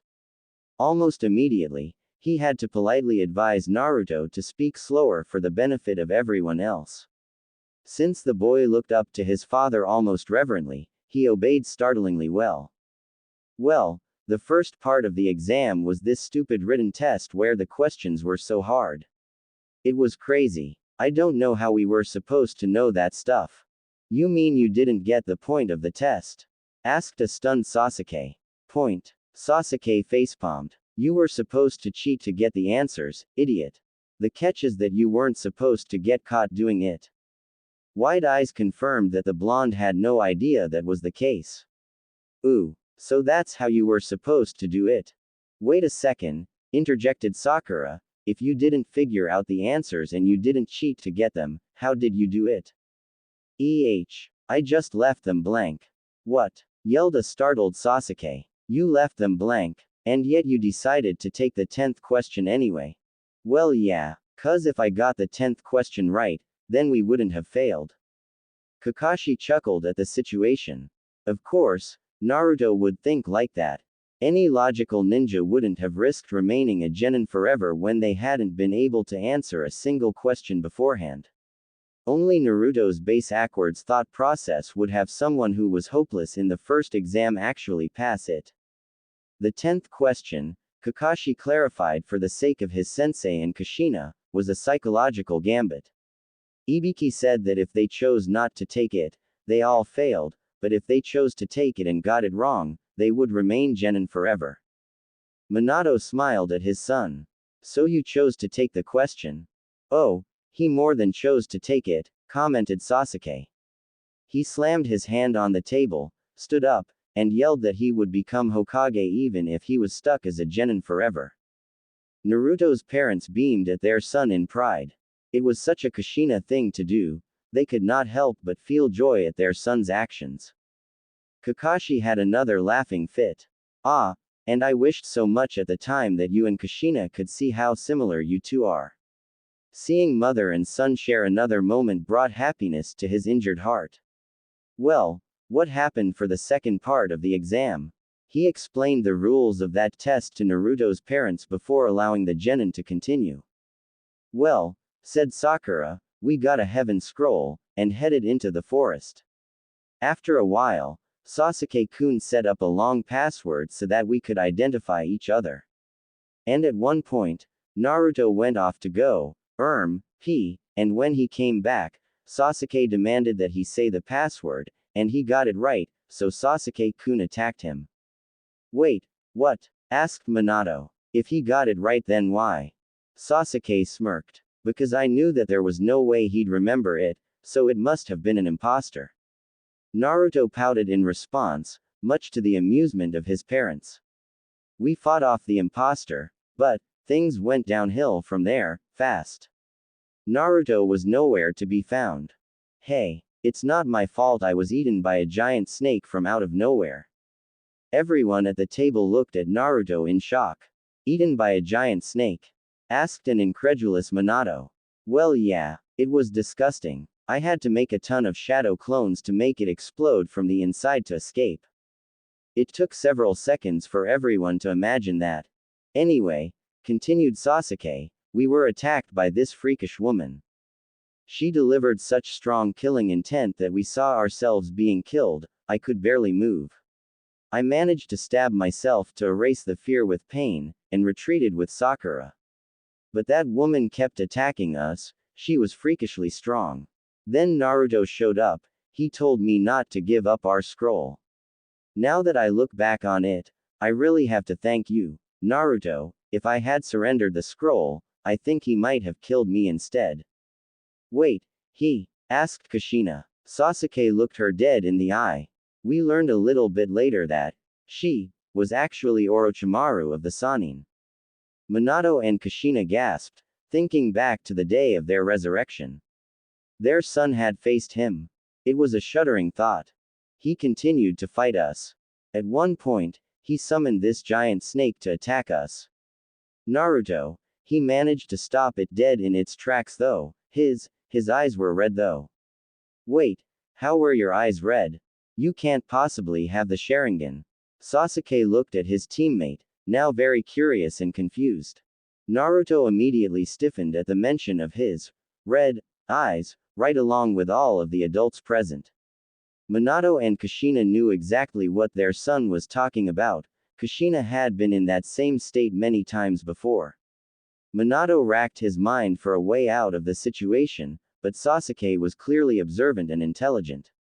However, now that Minato was present and had claimed Naruto as his son, Kushina mused, surely his teammates wouldn't take it poorly. Naruto, Kushina said softly, are you comfortable with telling them right now? Her son glanced nervously between his teammates and his parents, but gave a shaky nod. Since his parents already knew, and they still loved him, then maybe it wouldn't be so bad. I could tell the story if you don't want to. No, Naruto interrupted. I should be the one to tell them. Sakura and Sasuke looked at their teammate, now intensely interested. When my dad fought the nine-tailed fox 12 years ago, he didn't kill it, he sealed it away, into me. Two gasps and wide eyes resulted. Naruto squirmed at their reactions, worried. Sasuke, however, quickly understood. It explained a lot of things, from how Naruto had so much chakra to the way the villagers looked at him in the past. And if the fourth himself was comfortable with it, he saw no reason to him to be afraid. I see. That explains a lot. And, those whisker marks, is that why? Naruto nodded, his eyes still on the table in front of him. Sakura was unsure at first, but never really held any true fear. After all, no one else at the table, from the fourth to Kakashi-sensei, seemed to make a big deal out of it. Since Sasuke seemed nonchalant about it, her worry faded away. That's really interesting, Naruto. How does it work, exactly? The blonde boy looked up at his teammates, surprised that they didn't seem to be afraid of him or anything of the kind. Seeing that Naruto himself likely didn't understand, Minato stepped in. The seal keep the nine tails contained, but it is designed to allow Naruto limited use of its chakra. It also has a failsafe designed into it, which reminds me. Kakashi looked at his sensei with a raised eyebrow. Reminds you of what, sensei? Well, Kushina and I placed the last of our chakra into the seal so that we could meet you. One day, Naruto, the bitter pain associated with that memory surfaced, but it didn't hurt nearly as much as before. He was having too many good experiences with his son to feel saddened by that. And, well, since we're alive, we can strengthen those fail-safes. And place a Hiraishin seal into it. Naruto smiled at the news. Though he was beyond glad that the seal's maker could improve on the seal which his life depended on, he was both extremely relieved and happy that his parents had somehow designed the seal so that he would one day meet them. The thought that he could have met them even if they weren't revived was comforting. Why don't you continue with the story, Sasuke? Asked the fourth. Right, well, Naruto stopped the snake, but Orochimaru hit him with something that knocked him out for the rest of the fight. I then fought Orochimaru with everything I had, and thought I had actually won a couple times, but that man was just impossible to beat. He told me his name, and then bit me, placing some sort of seal onto me. It was Orochimaru's cursed seal. Kakashi explained to the confused parents. It can grant the user power, but it comes at a great risk. The process of adapting to the seal after it is first placed only has a 1 in 10 survival rate. I've placed a containment seal around it, but removing it is beyond anyone's expertise, except perhaps you and Jiraiya-sama. I'll have to look into it, replied Minato. Orochimaru is now dead, so the seal may be easier to remove now. The food arrived a few moments later, causing a break in the story. Kushina was quick to correct Naruto's many bad eating habits, and to her pleasure, he was at an acceptable level of manners towards the end of the meal. Once Sakura had finished, she continued the story. After Orochimaru bit Sasuke-kun, he fell unconscious and that man fled. I collected them and tried to hide them until they woke up. I set traps around the place, but a team from Odo came to attack us. They said they were ordered to kill Sasuke-kun, and I tried to fight them off, but I didn't stand a chance. And then Lee-san showed up and saved us. He was strong, but that Odo guy had strange powers and defeated him. And then Ino's team showed up and helped us out, but things still weren't going well. But that all changed when Sasuke-kun woke up. He was really powerful, and he easily beat the Odo team, but he was really scary, too. He had these weird markings all over his body at the time. Sasuke hid his face at the memory. While the cursed seal had indeed made him feel very powerful, it was a huge hindrance later on. Even if it helped him a little in his fight against Gaara, it was embarrassing to hear about it being discussed in front of so many people. It made the seal seem like something to be ashamed of. I calmed Sasuke-kun down, and he went back to normal, and we got a scroll from the Odo team before they retreated. From there, we spent some time recuperating until we met up with Kabuto. Kakashi's head jerked towards his student. Kabuto, didn't he attack you? He was an Odo spy. No, said Sakura, he actually helped us out. Actually, if he hadn't shown up when he did, we would have failed the test. He helped us fight off another team and get their scroll. That's how we passed that test, though by the end of it we were totally exhausted. Strange, remarked Kakashi. Well, I can take it from here, I guess. Because so many of the applicants made it, there was a preliminary round, which was a series of one-on-one fights, with the winner advancing to the finals.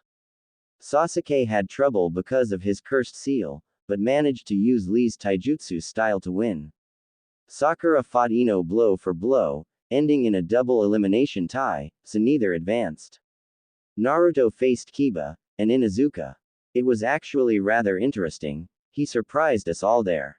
How? Asked an eager Minato. Even Sasuke was very interested. He'd missed both of his teammates' fights.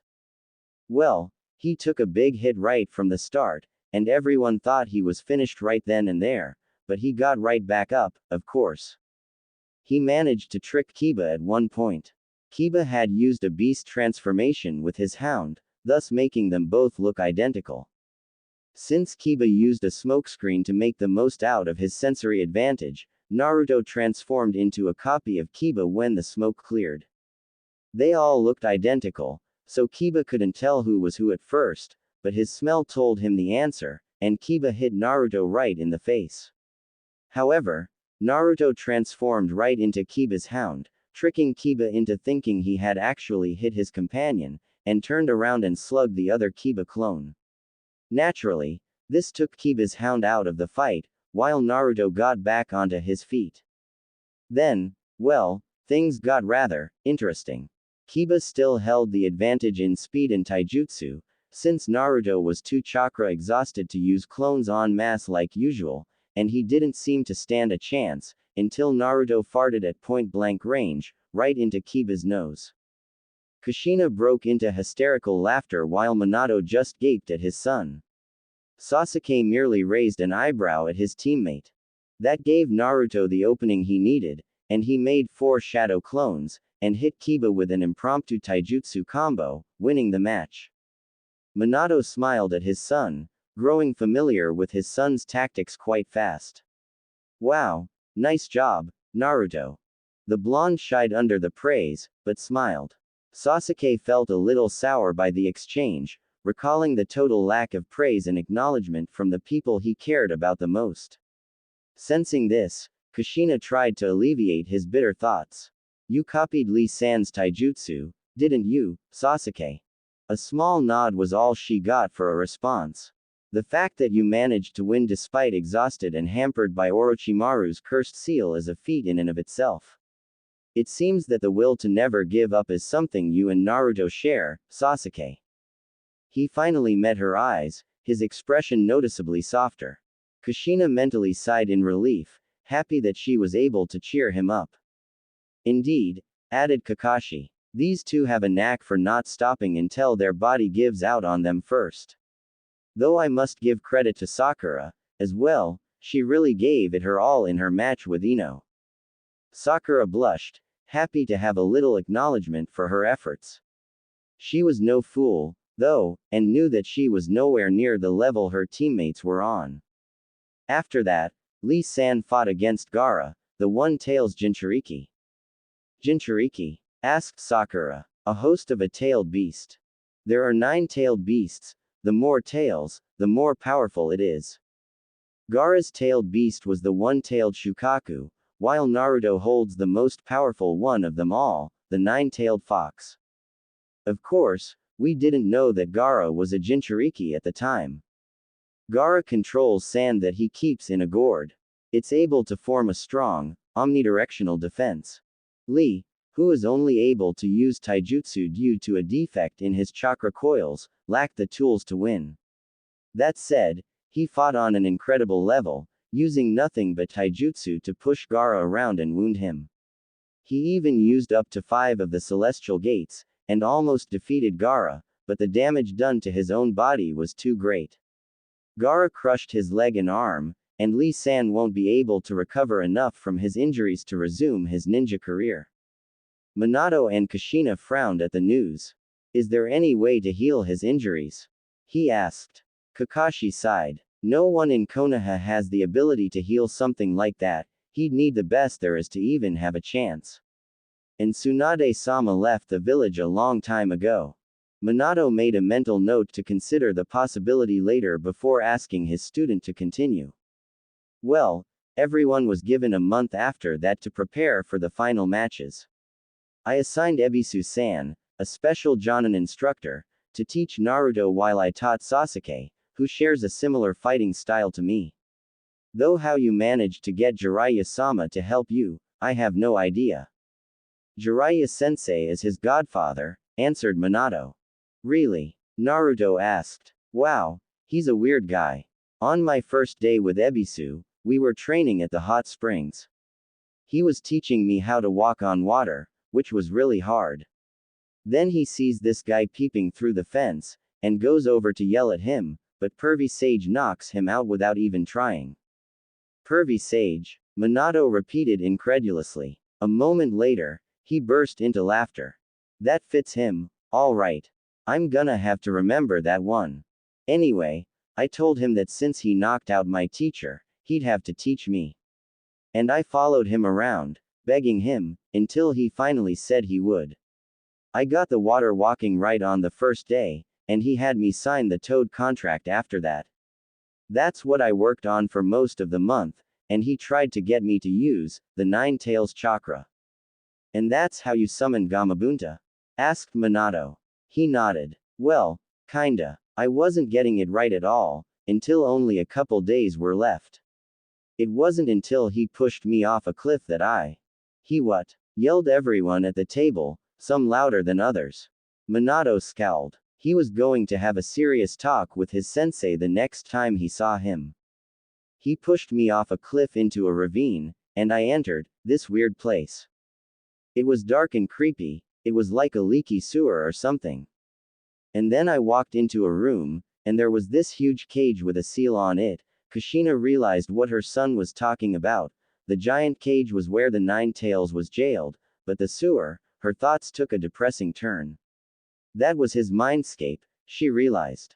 It was a damn sewer, she could hardly imagine what could have caused that. And then the fox appeared. And I said that if it was staying in my body, it had to give me some chakra as rent, and. You what? Asked Minato. Kushina, however, understood better than anyone. While she had been rather disrespectful towards the fox herself, that was after she was able to chain it down with her chakra. She was growing more impressed by her son's antics by the minute. And it gave me some chakra, and I used that to summon Gamabunta in the ravine, and it stopped my fall. And then we climbed out. Understanding flooded Minato and Kushina's minds. So he was trying to force him to use the fox's chakra. Still, that was beyond reckless, he could have died. Has he done anything like that before? Asked Minato. Huh, no, I never met him before he started training me.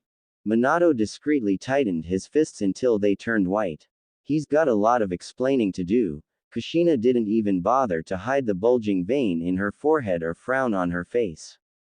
Confused by his parents' actions, Naruto decided to continue. Anyway, the day of the finals came, and I had the first match against Neji Hyuga.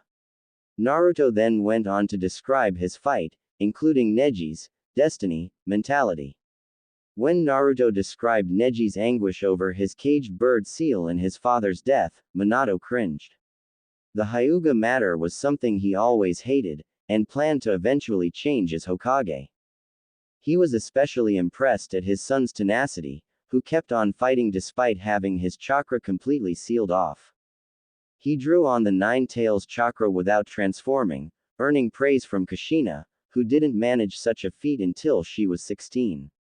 Kushina wanted to cheer when he told how he slugged Neji from underground, winning the match. He said that he should have expected me to use another shadow clone, because it was my best technique. I told him that I failed the academy graduation exam 3 times,